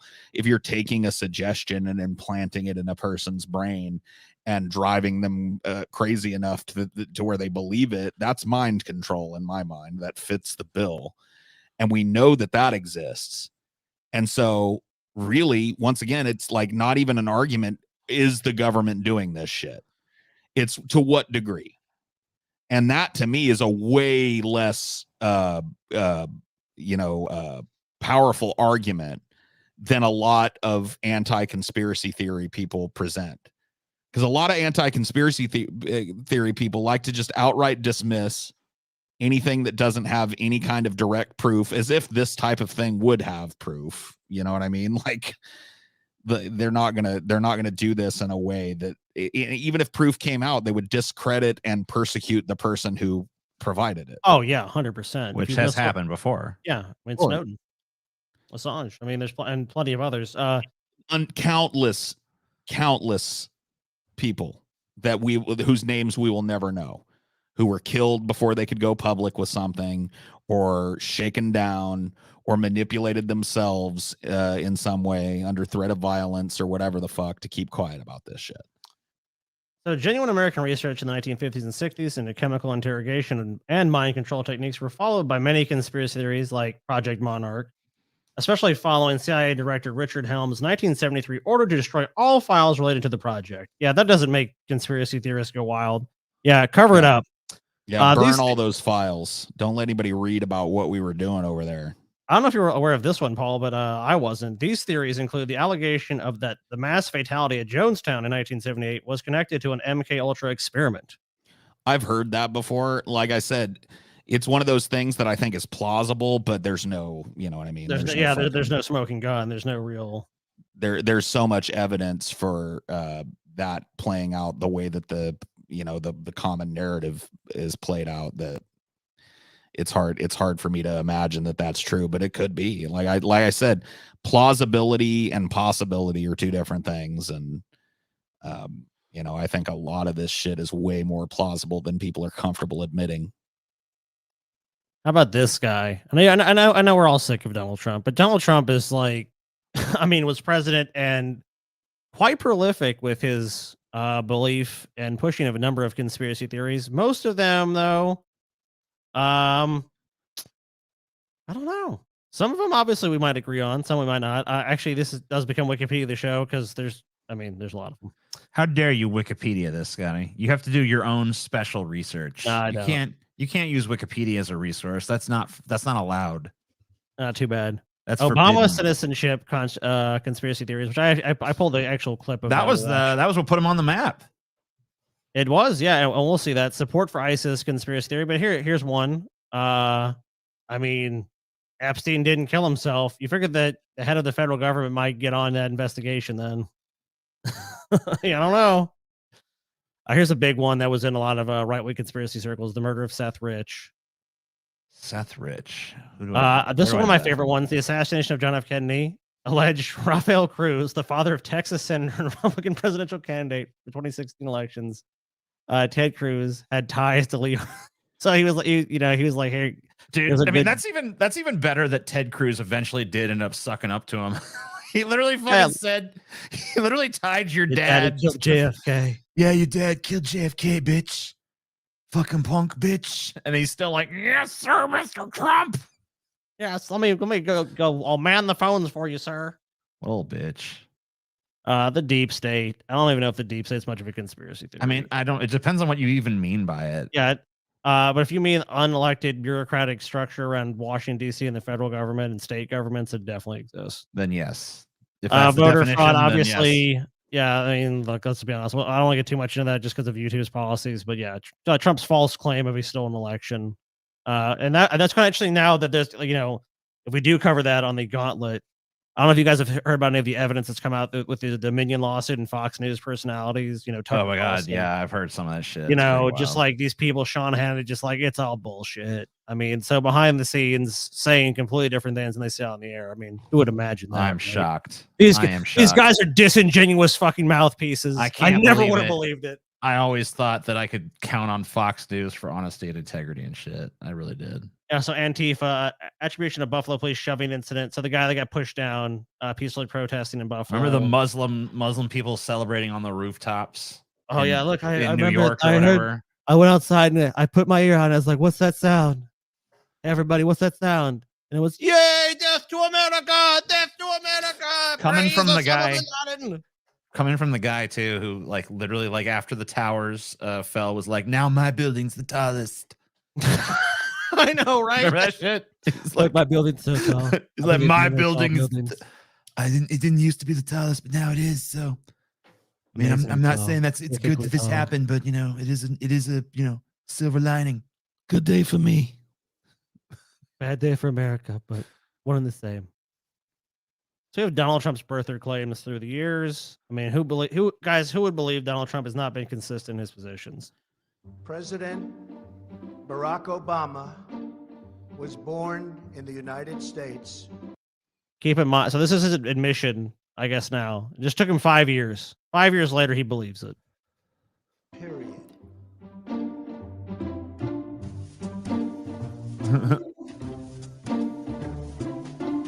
As we're about to see a number of times. Are you a birther, Well, Donald? okay. Let me just tell you, I was a really good student at the best school. I'm not like a smart guy, okay? They make these. No, I'm like wasn't. He was a shit student. He was a C student, dude. We I'm like transcripts that exist. He was. He a didn't say mediocre he student. didn't say he was a smart guy, Scott. He said he was like a smart guy. Okay. Okay, he's like, no, he's not. He's like a smart guy. He's not a smart guy. Oh. Him and a smart guy both breathe oxygen. Well, sure. They're both human beings. They like to wear suits. Some smart guys wear suits. Yeah, some smart guys have even been president before. So I mean, like in a lot of ways, he is like a smart guy. Come on, I'm similar to it. Similar on many respects to a smart guy. Why doesn't he show his birth certificate? 3 weeks ago when I started, I thought did. he was probably born in this country. He fucking did. I really have a much bigger doubt than I did before. Yeah, he doubts it. Yeah, at first he's like, you know what? I'm gonna trumpet this theory and become like the spokesperson for it. But you know what? Now that he's actually arguing back with me, I have more skepticism. Well, no, the only reason he dropped this was he realized, like, all right, if this thing is like too fringe, honestly, like I could probably get a wider net of support if I like pivot to like some slightly more believable shit. And that's pretty much the only reason he did it, because he knew like only about 20% of people is going to buy this. And you can't be running for president and fucking pushing some like shit that only like 20% of people believe. But it was a strategy. Donald Trump was But it got him where he needed to get with it. And then he fucking, he dropped it. And then the people who the people who fucking believe it are just gonna look at that and be like, he's only saying that to appease them. He's only saying that to appease them. So not only was he a prominent promoter of birther conspiracy theories, of course, this elevated Trump's political profile in the years leading up to his 2016 successful, presidential run. According to political scientists John M. Sides, Michael Tesler, and Lynn Varick, Trump became a virtual spokesperson for the birther movement. Yes. When Trump suggested running for president in 2011, his popularity was concentrated among the sizable share of Republicans who thought that President Obama was foreign-born or a Muslim or both. So he's basically just like building a base. In 2010, at the urging of Donald Trump's lawyer or former lawyer, Michael Cohen, the National Enquirer, I mean, such a reputable source, right? And by the way, owned by one of Trump's buddies, began promoting a potential Trump presidential campaign, so just testing the waters. And with Cohen's involvement, the tabloid began questioning Obama's birthplace and citizenship. So Trump was considering running against Obama. He's like, maybe I can get Obama. Okay, no, I can't. Obama's too difficult. Trump can't beat Obama. He can beat Hillary. Oh, but then Hillary, it's like, oh, Hillary's going to be, okay, I'm good. He doesn't have a birth certificate, or he hasn't shown it. He has what's called a certificate of live birth. It's called a certificate of live birth. Like, yeah, one might call, shorten such a certificate to birth certificate, but yeah, certification of live birth. Birth's not the same. Like, this fucking shit, man. I remember it was a long form one. Oh, he needs to release his long form birth certificate. Like, okay. Most people don't even have that, dude. Most people have like a very basic. Someone went. I mean, not that it really even warranted it, but someone literally went back and was like, "You can see his birth announcement in the paper. Here it is." No conspiracy. No, obviously planted there. Planted it back in the '60s. Wherever the fuck Obama was. If you were gonna do some Manchurian candidate president, wouldn't you just get one that was born here? I don't understand. Yeah, he was born in Iowa City, Iowa, and he loves apple pie and football and baseball. Just arrange for it to be born here, then. Live not that fucking hard. Not even signed by anybody. Not even signed, DJ. Why still question that he was born in the United States? Do you? I have no idea. You don't believe him? I would. I'd love to believe him. You know what? I'll tell you what. I think he'd do a great service. Even at this point? Well, I don't know. Was there a birth certificate? You tell me. Oh, look at this shit. How amazing. The State Department's health director, who verified copies of Obama's birth certificate, died in a plane crash today. All others lived. Whoa. Wouldn't it be easier just to kill him in his sleep or something, not crash a plane? Yeah. They crashed a plane, but made sure everyone else survived. Look, you're going to be fine, but we got to crash this plane to take out this guy so it looks believable. It's like, yeah, plane crashes don't draw attention or anything. That's just what they want you to think, Scotty. Just what they want you to think. Oh, look at this little smarmy fuck. Attention, all hackers. You are hacking everything else, so please hack Obama's college records. Destroyed, ? And check place of birth.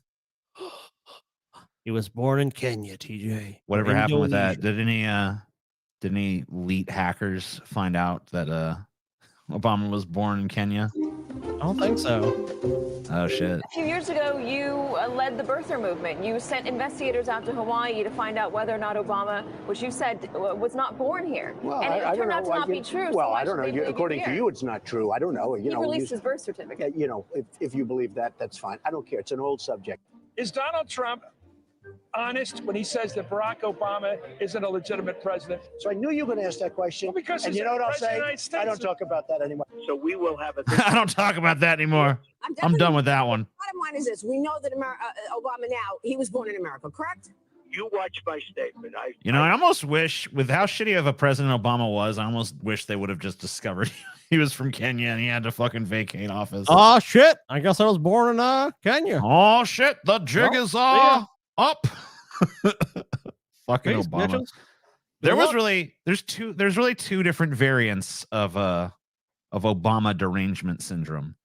There's the one me and Paul have where we're like, fuck, I actually believe this son of a bitch. Fucking piece of shit. You got me. Fucking garbage human being. Fuck you, Obama, you piece of fucking shit. And then there's just like, Obama. and then there's the other people who are just like, black. Yeah. a black communist Muslim sent to destroy our way of life, TJ. They're Right? two very different forms of Obama derangement syndrome, too. But I There's definitely have. There's a third too. The people that believe that he was the greatest fucking president to ever exist. Oh God, yeah. Despite that's a form of Obama derangement syndrome. That is a form of derangement too. Now that you mention it, the people who are just like in such wow, he was great. Was he? I get that it sucks that the first black president was just as bad as all the white ones, but sorry, it seems to be the way it went. To keep the suspense going, okay?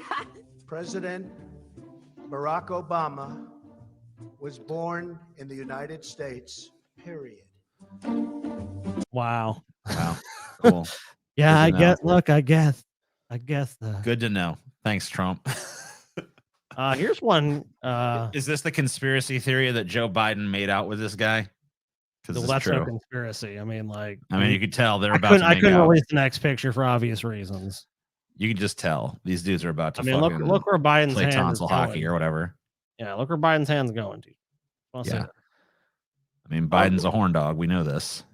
So this is a big one, and this has been amplified by the Republicans and the right for a long time. The Biden-Ukraine conspiracy theory. And now there's war in Ukraine. I mean, that's a whole other fucking layer to that onion. Oh, cool. Is a series of false allegations that Joe Biden, while he was the vice president of the United States, engaged in corrupt activities relating to the employment of his son, Hunter Biden, by the Ukrainian gas company, Burisma. How is this false? Well, we'll go through it. They Okay. were spread primarily in an attempt to damage Joe Biden's reputation during the 2020 presidential campaign.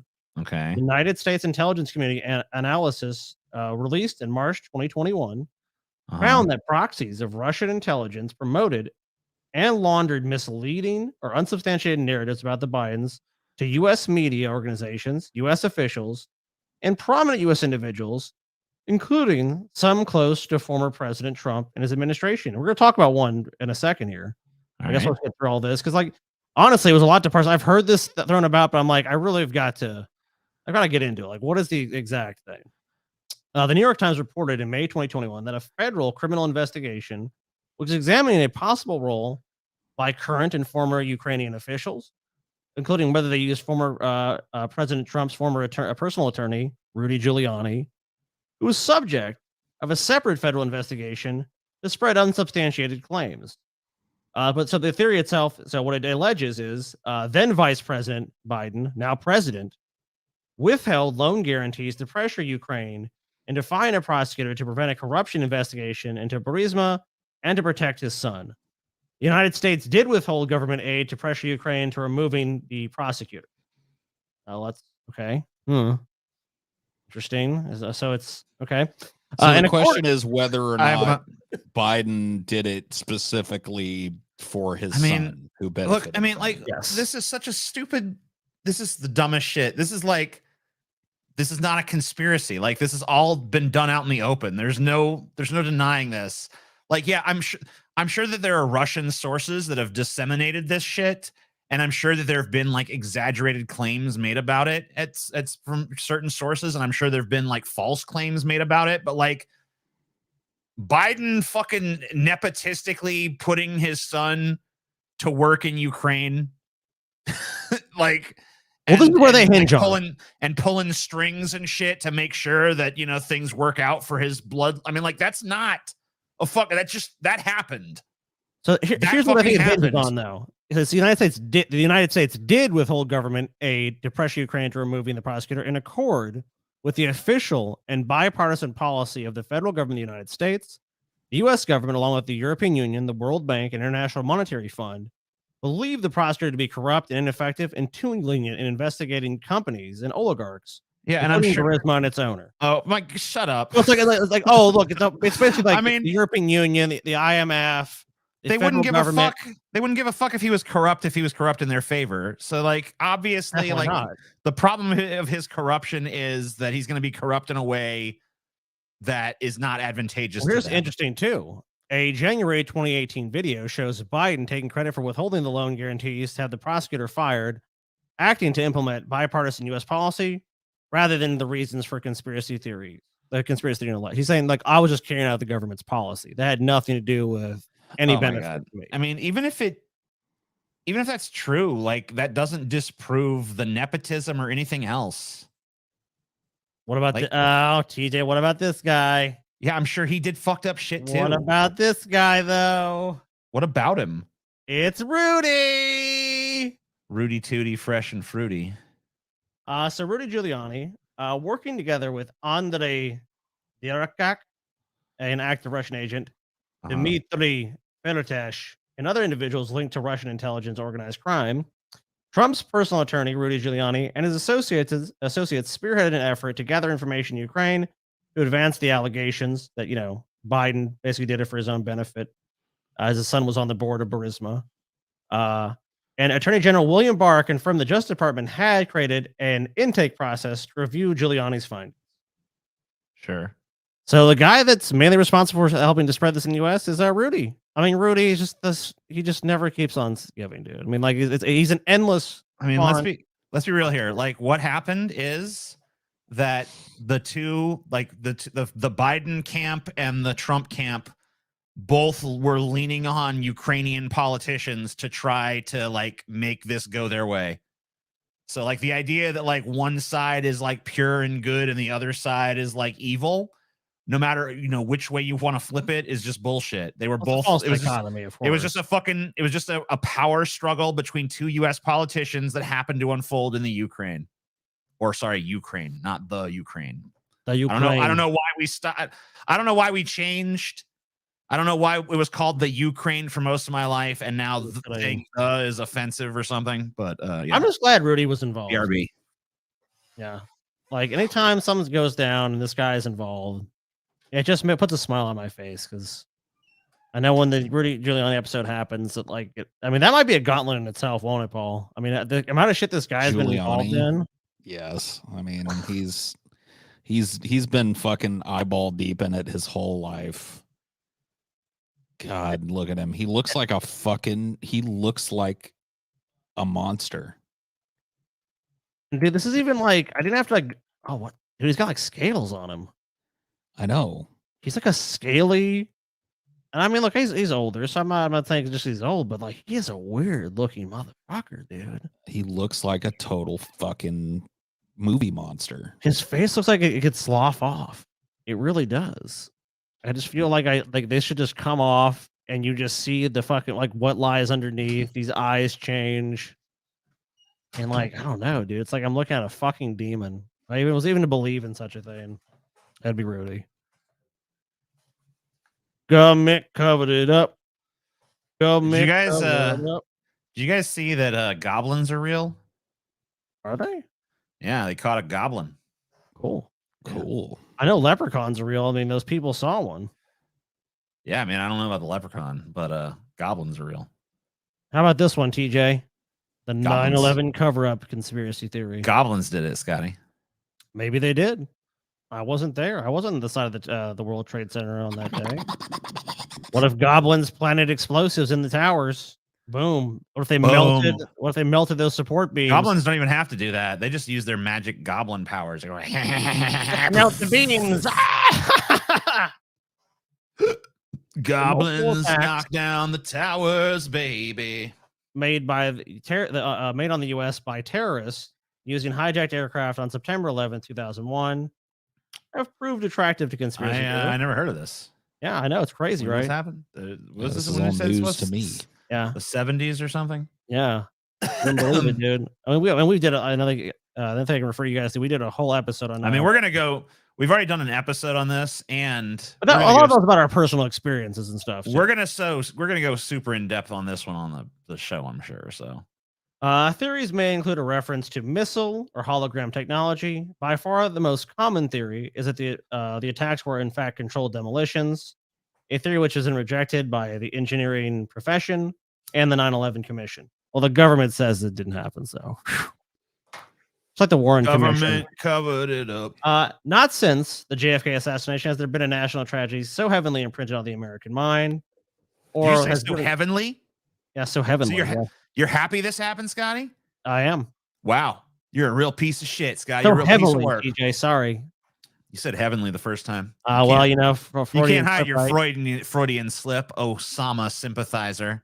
Well, you know, sometimes it comes out. Oh, sympathizer. Heavily imprinted in American minds, or that has given rise to quite so many alternate explanations. While videos and photographs of the two planes striking the World Trade Center our towers are famous around the world, the sheer profusion of documentary evidence has only provided even more fodder for conspiracy theories. And I mean, that's so this is obviously an older poll. I guess we have to look at an updated one. In May 2006, Zogby poll found that 42% of Americans believe the government and the 9/11 Commission, quote, concealed or refused to investigate critical evidence that contradicts their official explanation of the September 11th attacks. That's a pretty significant portion of the population. A lot of people. That's 5 years later. I mean, obviously we have to check those numbers now. I'm sure. Yeah, I don't know what the numbers are at this point, but I don't know how often it's investigated. But obviously, when we do the show, I'll definitely look for stuff like that. Why had the military failed to intercept the hijacked planes? Had the government issued a stand down order to minimize interference with secret plans to destroy the buildings and blame it on Islamic terrorists? And of course, Paul mentioned this earlier. In 2005, Popular Mechanics published a massive investigation of similar claims and responses to them. The reporting team found that the North American Aerospace Defense Command, NORAD, did not have a history of having fighter jets prepped and ready to intercept aircraft that had gone off route. And while the team found no evidence that the government had planned the attacks, lack of proof has rarely stopped conspiracy theorists before. So, I mean, obviously, we're going to cover that more in depth during the gauntlet, almost certainly. I mean, this. Yeah, this is going to be one of the main ones. So, I mean, yeah, we'll get more into that. But yeah, the controlled demolition. I mean, like, there's actually a pretty famous clip of Joe Rogan arguing with some guy. He's saying it looks like a controlled demolition. The guy's like, "Oh, no!" I mean, it does. It's like, I'm not saying it is, but it looks like it. Yeah, I mean, we've all seen buildings not this big, but skyscrapers being demolished, and they fall straight down into their own footprint, just like these did. So there's no denying that it looked. And we'll look at that. We'll look at those videos for sure. Because I mean, it's very compelling when you look at it, and obviously, it raised a lot of questions. How about Hillary? We can't even do conspiracy stuff. I mean, out the reptile herself. I mean, if you want me to believe the reptilian theory, I mean, this is probably your best candidate for me. This is a reptile right now. No, I think she's only the second best candidate. I still think Mark Zuckerberg is a more viable reptilian. I don't know. I think he could be. There's other things I think he could be. Personally, really, I don't know. I think he might actually be the first android sent back in time from the future to study humanity. Good old hill dog. So you know what this one is, TJ? This is the Clinton body count conspiracy theory. Vince Foster and shit, yeah. Yeah, look, if you cross the Clintons, I mean, now look, to be honest, I don't think it's I've looked into I don't know. I mean, I'm sure I would not be surprised to learn the Clintons had other people killed, but we did an episode on the Vince Foster stuff. I can't remember what I thought about it, honestly. I don't remember if I was convinced by it or not, but we'll have to go back and look. I mean, but Hillary's been involved in a number of scandals. I mean, even going back to their days in Arkansas. But honestly, I don't feel like Bill's involved. I was like, I need to pull Bill and Hillary, but I was like, dude, Bill wanted to get laid and eat fucking fatty ass barbecue and play the saxophone and basically just destroy the social welfare of millions of Americans. Bill gets off on destroying dude, I think Bill honestly is to some extent. I think Bill Clinton is just the Mandarin from oh yeah, Iron Man 3 or whatever the fuck. Yeah, it's like, I am your worst nightmare. You cannot defeat me. Show up. It's like, hey, what's up, love? And then he's just like, it's like, oh shit. And she's the real TJ, fucking. You passed me that Big Mac, man. Yeah, that's all Hillary's doing. I don't get involved in that, TJ. Well, I'm gonna be president. It's amazing. Good job, Bill. If they would elect me, I would be leader. Yeah, whatever you say. Too bad you ain't got no charisma, bitch. I wonder he was fucking Monica Lewinsky in the fucking Oval Office. Come home to this shit. Yeah, I mean, would you stick your dick in that? No. Paul would, but I mean, Young Hill. Yeah. Oh, Young Hill. I mean, that's a whole. That was before the demon completely took over. So the Clinton body count conspiracy theory, part of which has been advanced by Newsmax, publisher Christopher Ruddy, and among others, asserts that former U.S. President Bill Clinton and his wife Hillary have assassinated 50 or more of their associates. See, if this is true, if we assume for a second this is true, this is the reason I wouldn't want to fuck with them. If I really believe they just ghosted 50 motherfuckers and got away with it, I wouldn't be like, hey, you know what? Fuck these guys. So I don't like credibly think they actually believe this shit. I think, I wouldn't be surprised to learn that there was like a few people that had killed. I mean, like, but I think that about probably any president. I don't know. I mean, I feel like any president's going to order deaths. I mean, I feel like there's no way they're not going to. I mean, even in capacity, like, even just like we got to silence this motherfucker. Like, I'm pretty sure they've all done that. I don't think anyone gets to be president if they haven't ordered a few deaths in their day. Like, maybe I'm being too cynical there, but I don't know. I don't think. No, I completely agree with you. I don't see how that's even possible. Such accusations have been around since at least the 1990s, when a pseudo-documentary filmmaker called The Clinton Chronicles, produced by Larry Nichols and promoted by Reverend Jerry Falwell, accused Bill Clinton of multiple crimes, including murder. Remember that fucker, Gary fucking Condit or whatever the fuck? Yeah. Oh, yeah. Right. Yeah, I do. Remember that guy? He killed it. He like murdered his intern, but then something happened that pretty much took it out of the news. I think it might have been 9/11. Was Gary Condit the governor of California? Am I thinking of the right case? No, I don't think he was a governor. I think he was. He might have been a governor. I don't know. I can't remember who the fuck he was. I think he was congressman though. I mean, it sounds vaguely. But he murdered an intern, or it was like he was a California House of Representatives. That's what he was. There you go. And there was like a lot of suspicion that maybe he'd murdered this intern, but then it was like super big in the media, but then some bigger event happened and it just totally got fucking swept away. And that dude breathed a giant sigh of relief, like, thank God for whatever the fuck that was. It might have actually been 9/11. That might have been. I mean, what a fucking lucky break. That might have been later though. I don't know. Anyway. This one's actually probably of the ones we're going to do. It's probably the more lighthearted ones. I'm not necessarily going to do during the show, but how about the New England Patriots? Cheaties, yeah. I mean, these guys they cheated like Magazine. Yeah, these guys cheated like hell. I mean, they were caught cheating a bunch of times.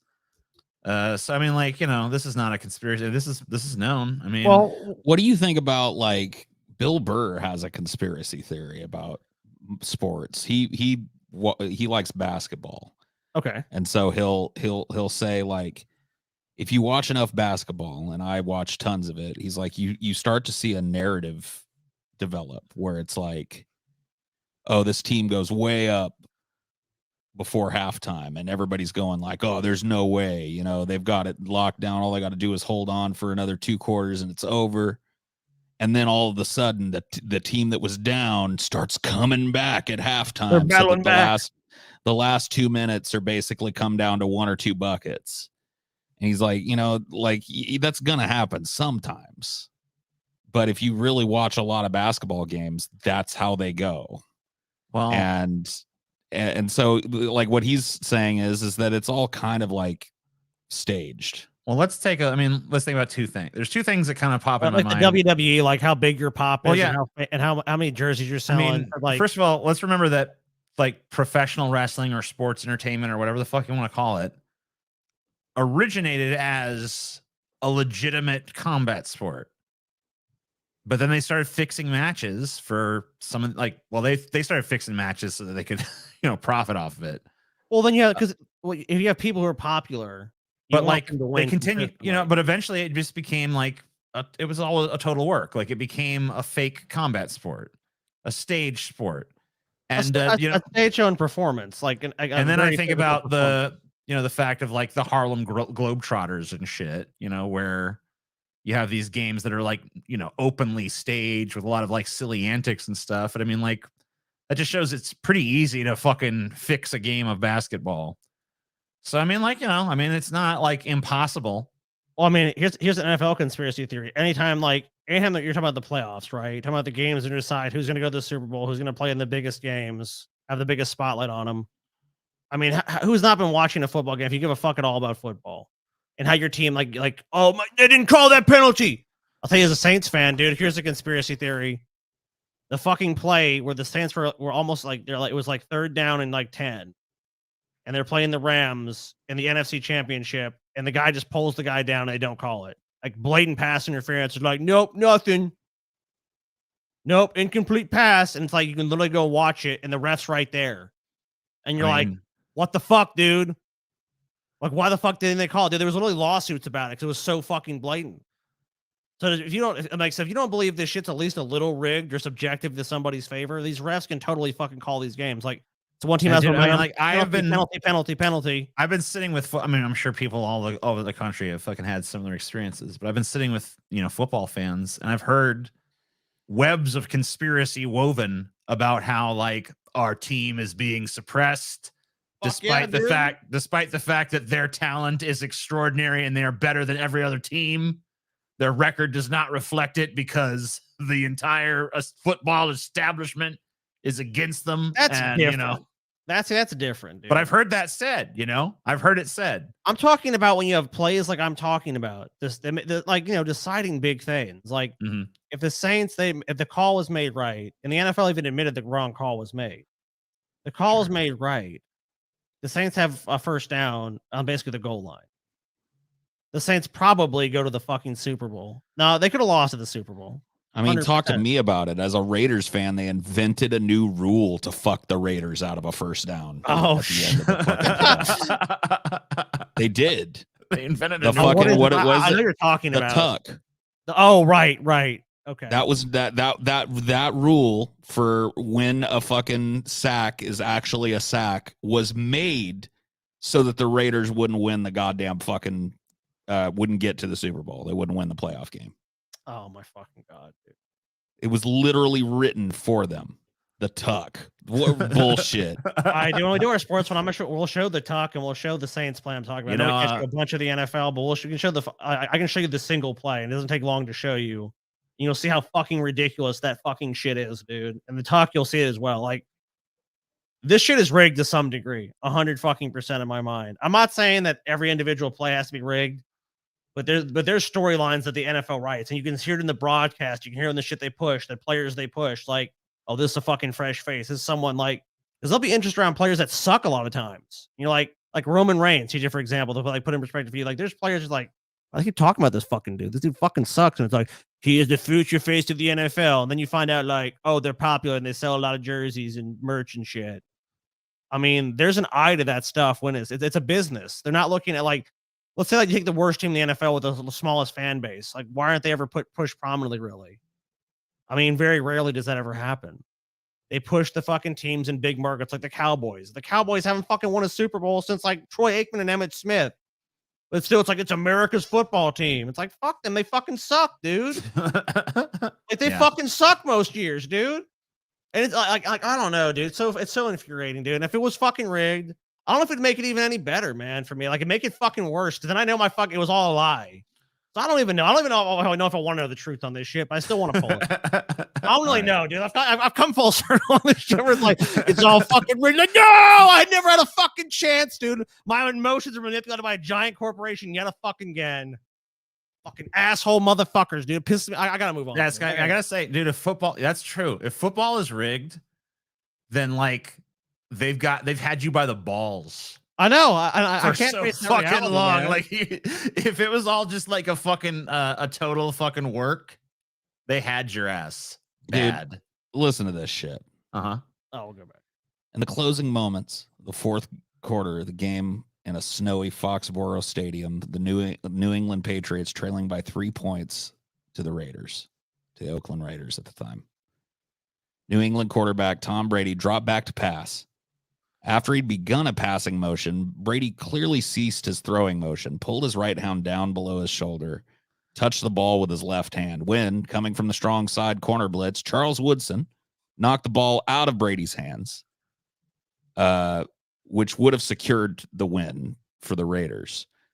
But after the instant replay, a referee reversed the call, declaring the play an incomplete forward pass. Dude, TJ, yeah, dude, we'll pull it for the fucking show. But it's a little long here, so fucking goddamn, we're dude. gonna go to like one that is fucking. It's bullshit. We're gonna go to one. He stopped the motion, or he holds it. It's not gonna he basically incomplete forward pass. Incomplete forward pass. I would show it here, but I want to save it for the gauntlet. But I'm telling you, when you see it, dude, if you've watched a football game and know what a sack is, it's like. I've seen it. I think I've seen it. It's the clearest example of a fumble that you've ever fucking seen in your Dude, life. it's so biased. It's unfucking believable, dude. Wow. When you see the fucking talk, I mean, like any other quarterback is getting called for a fucking sack. It's like that was not a fucking incomplete pass. But I can't wait to see his stand-up career. That's all I can tell you. You know what this is? Yeah, I TJ? forgot that was happening, didn't you? I did. My brain shut down for a second. I was like, oh no. What, Tom wait. Brady? Yeah. Oh, Yeah, well. Tom Brady's gonna do comedy now. He's gonna be a stand-up You comedian. hear? Were you not here for that? Oh one, no, Scotty? I'll go to one of his shows, dude. I look forward to being that guy. I just want to sit there fucking stone face. Oh, that won't be hard though. Just like I challenge you to make me laugh, motherfucker. Yeah, that's how I feel. It's like, look, I'll give Tom Brady a shot. Can Tom Brady make me fucking laugh, dude? Maybe he fucking can. Maybe he goes out there and fucking kills it. I'm like, you know what? I was wrong as fucking shit. Tom Brady's a funny motherfucker. But I've seen this guy in interviews, and he's never showed that. So if he does have that, it's a side of him that at least no one publicly has ever really seen. You know what this event is, TJ? This is the Vegas shooting, right? It is. Obviously, there's a lot to get into with this, so we're like I said, this is an overview. We're not going to get fucking super deep. Yeah, this is definitely one we're gonna be talking about. Not for the first time either, because we've definitely gone over some of the weirdness. You've always teased like, do we need to do an in-depth one? I think really this is the perfect opportunity with this. Yeah, this is a weird story for sure. Everything about this story reeks. So we'll give you guys the basic details that aren't really, I guess, so much in dispute because we know this happened. This is on October AF. 1st, 2017. Stephen Paddock, a 64-year-old man from Mesquite, Nevada, opened fire on the crowd attending the Route 91 Harvest Music Festival on the Las Vegas Strip in Nevada. From his 32nd floor suites in Mandalay Bay Hotel, he fired more than 1,000 bullets, killing 60 people and wounding at least 413. The ensuing panic brought the total number of injured to approximately 867. About an hour later, he was found dead in a room from a self-inflicted gunshot wound. Question mark, question mark, question mark, question mark. The motive for this mass shooting is officially undetermined. Mm-hmm. This incident is the deadliest mass shooting committed by an individual, asterisk, we don't know, maybe, in the United States history. It focused attention on firearm law. We're not interested in that. Basically, it just goes on to say that this part of it talks about bump stocks. And of course, that constitutionality of that ban is in question. It's one of the few things Trump's like, look, the bump stock's bad. We'll ban the bump stock, okay? Gun control solved. Mass shooting solved. Bump stock allows you to take a semi-automatic weapon and make it effectively automatic. Basically, right? It uses the recoil. It lets you to fire in rapid succession. Right. So, I mean, it allows you to fire rapidly in a way that you faster than you could with just a normal trigger pull. I mean, with U.S. gun laws, I mean, have you ever fired a gun at full auto, Paul? Like an assault? I've never fired a full auto gun. No. Yeah, like I fired it a couple of times in my life. You know, like an M16 or maybe like a 30-round clip, and it's like, it's gone. So, like, if you're talking about something that's been converted to like a full auto gun, I don't think the bump stock's going to make much difference in the rate of fire you can lay down. Maybe it would, but I mean, for someone shooting from a high point down on a crowd, just jam packed in the Las Vegas Strip, I don't think it would make much difference, to be honest with you. Of course, because this event, like we said, even the official stance on it right now is we don't know. There's been a lot of fake news, misinformation, and conspiracy theories that surround this event. A 4chan poll thread, which misidentified the shooter and described him as a registered Democrat, was briefly featured in top stories section of a Google search for the shooter's name. This further circulated by a number of websites, including and being shared briefly by the Gateway Pundit. I've never heard of it, but yes, it was. The fake news website Your Wire News spread false information about a second gunman purportedly shooting from the 4th floor of the hotel. And yet again, when I question saying anything's false when you have said you've not determined the cause or what happened. So it's like at that point, it's kind of difficult. I mean, some of these things obviously can be traced back to as false, but a lot of claims made about it. And like, unless you can provide a narrative that rationally it makes and is backed by evidence makes sense, you know, it leaves open a lot of possibilities unless you can actually have evidence to dismiss those possibilities. So two of Facebook's top trending pages were items from Sputnik, a Russian government news agency, These included one story that falsely claimed the FBI had linked the shooter to a terrorist group. The stories were later removed from Sputnik with an apology. Oops, guess we just gave you a bullshit story that we had no sources to back, but that's okay. A lot of these fucking news agencies and shit, I mean, they just want to fucking get clicks. And you know, when something like this just happens, they know they're not really going to be held accountable for reporting bullshit. So they just try to like get shit. They basically report any rumor, innuendo, or anything that fucking comes out. They don't actually wait for the facts. Isn't it crazy? Because then that undermines their credibility and undermines the credibility of organizations that follow those news sources. Then in turn makes conspiracy theories more plausible to people. Exactly. So that's the sad kind of blowback you have from stuff like this when these conspiracy theories are not founded in any good evidence or reasons. They get traction that they don't deserve because it's been reported by sources that people feel are official. But it also ends up undermining like legitimate questions about events like this. It does. There's stuff about this event that's definitely like the facts are in. We know some of the stuff that we know about it just doesn't fucking add up. And it's like, well, here's another major one. I don't think you guys remember this. The terrorist group, the Islamic State of Iraq and Syria, ISIS, claimed that Paddock was its soldier who answered Abu Bakr al-Baghdadi's call to attack coalition country citizens. ISIS provided no evidence for this and had previously released multiple false claims of responsibility for other incidents. Right. And no such link was discovered by the FBI. Those guys tend to have a tendency to try to claim any fucking attack like this. Google and Facebook were criticized for displaying such false news stories in some of their search results. Alexis Madrigal of The Atlantic accused the two technology companies of failing in their responsibility to keep these from reaching the public. Facebook later said algorithms were designed to detect and remove false stories, but failed to work adequately in this instance. Dude, I mean, like, I just love how like CNN and these other fucking like giant monolithic news agencies just get a pass because they report fucking false shit all the time about these events. Yeah, they publish tons of. You just look at the retractions they make on stories constantly. Like, you know, and I mean, when a shooting happens or something like this, there's always shit that gets reported that's not fucking true. Ridiculous speculation and shit, and fucking reports of a second gunman, and all this shit just gets ran with, and you know, they put this shit out into the ether, and then they make fun of people that believe in fucking conspiracy theories. Or they have muddied the waters themselves. Right. Yes. Yep. Right. And it's like, you know, maybe if you guys had a little bit more due diligence when it comes to this, maybe if it wasn't all about just like, we got to get instant clicks, instant profit motive reward. Dude, maybe due diligence doesn't even exist in American journalism anymore. Yeah, very little. Tell me about it. Survivors of the shooting have been accused of being crisis actors, which is fucking horrible beyond all measure. Yeah. Some have received death threats on social media. Conspiracy has also claimed. Can you imagine fucking surviving a goddamn mass shooting event and then you're being threatened by fucking people who are like, you're a liar. Think about a recent case with that, just the Sandy Hook stuff with Alex Jones. I mean, fucking being successfully sued for defamation, the libel, and everything else for the tune of like $1 billion. Where it's like, crazy shit. Conspiracists have claimed that there are multiple shooters and the details of the massacre are being covered up for the sake of promoting gun control laws.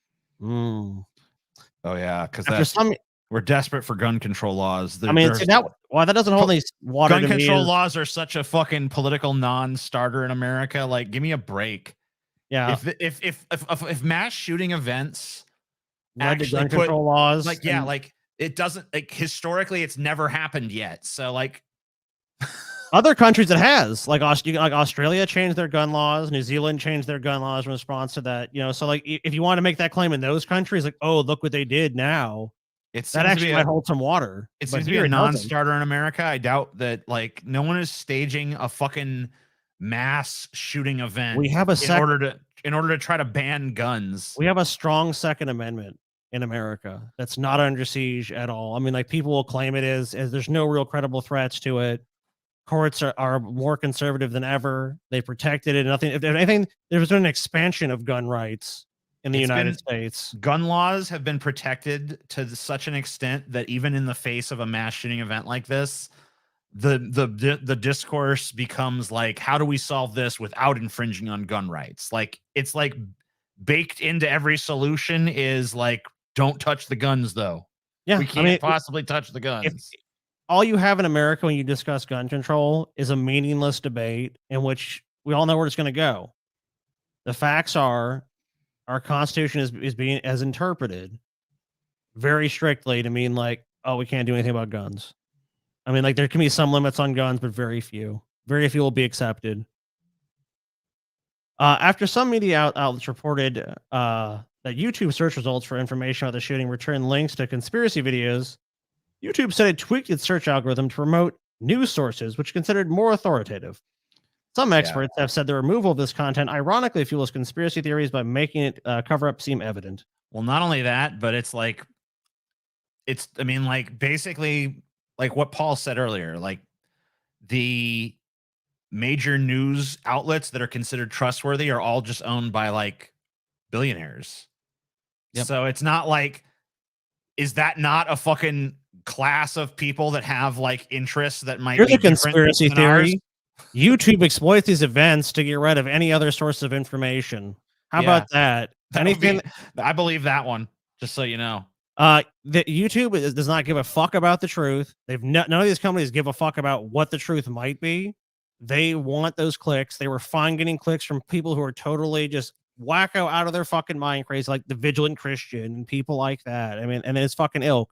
They ban those channels only, and by the way, they monetize them and run ads on them only when they become big enough where someone goes, hey, this person's promoting really unsafe stuff. Oh yeah, guys, I guess that we'll go ahead and do something about that. Those people just go to platforms that don't give a shit.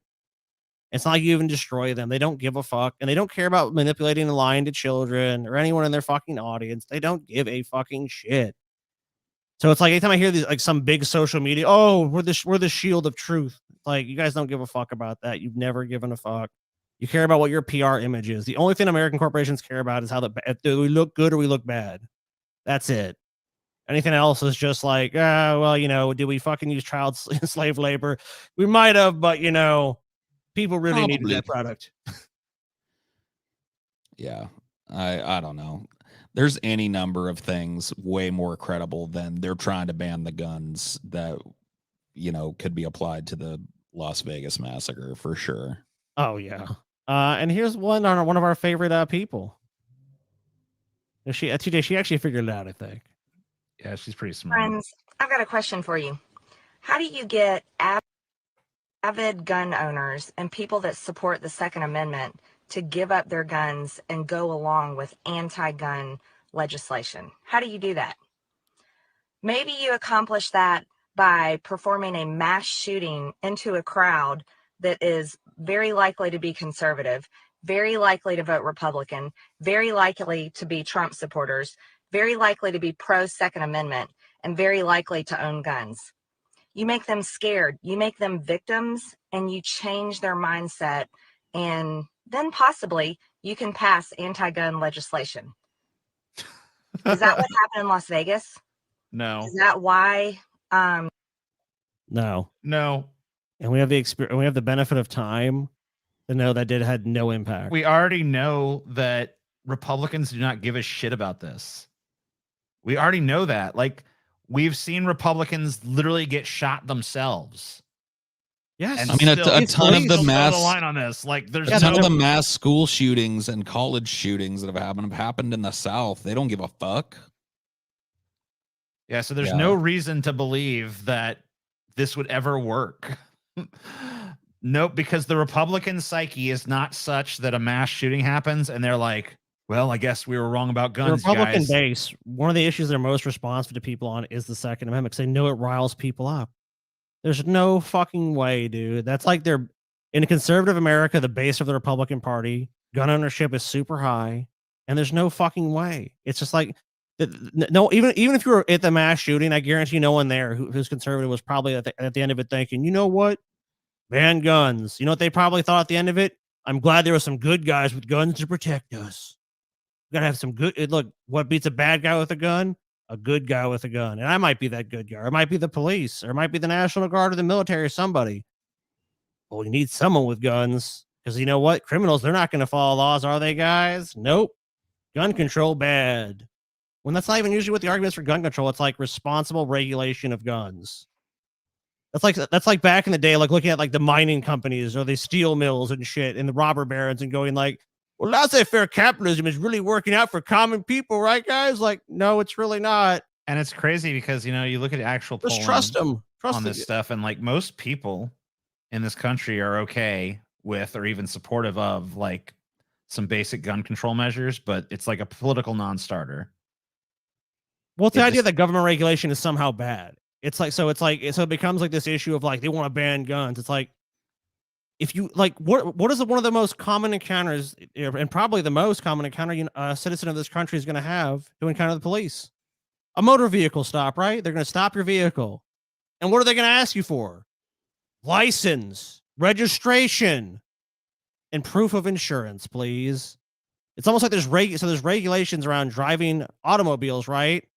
There's regulations about driving vehicles. There's regulations about tons of Well, let me things. tell you, but there ain't nothing in the Constitution. Ain't no constitutional right to a car, though. That's the response to that, just so you know. No, I know. I understand that.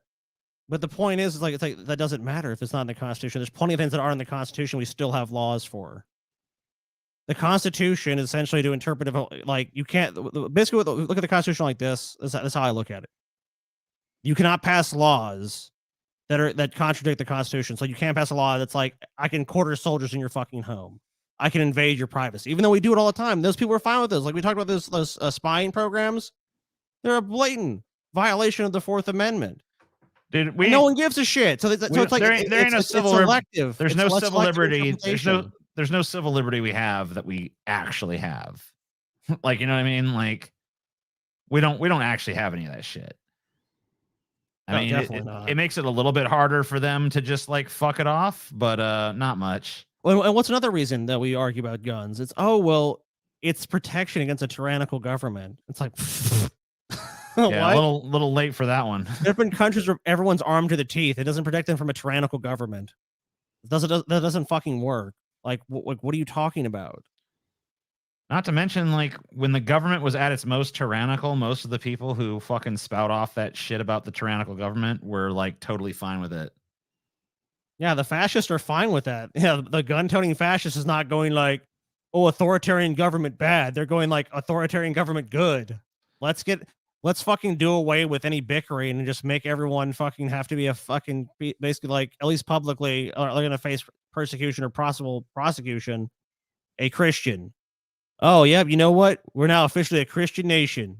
And our most important laws, we've rewritten the Constitution. Number 1, thou shalt bear arms. Like, come on. You know, like, and to take this event, and there's like so many greater questions to ask about this, and try to trump it up to some fucking garbage about they're trying to take our guns is about the weakest fucking conspiracy theory, and it's not our gun rights. But then they know it. I mean, it's just 100% a way to get gun owners to fucking vote Republican. That's all it is. Because that's their grift. That's the fucking group of people they grift. Just like, you know, the Democrats grift like LGBT people or whatever. Like, oh yeah, we're gonna protect you. It's like, what are you gonna do? Hey, to protect minorities and people that can fuck up by Republican policies, you can come to us. We'll be your friends. Oh, really are you gonna? So you're gonna like pass legislation to protect me? It's like, no, but we're not gonna actively persecute you the way they do. It's like, oh wow, Roe v. Wade was overturned. Well, good thing when we had a Democratic president in Congress and Senate that they passed those protections for women.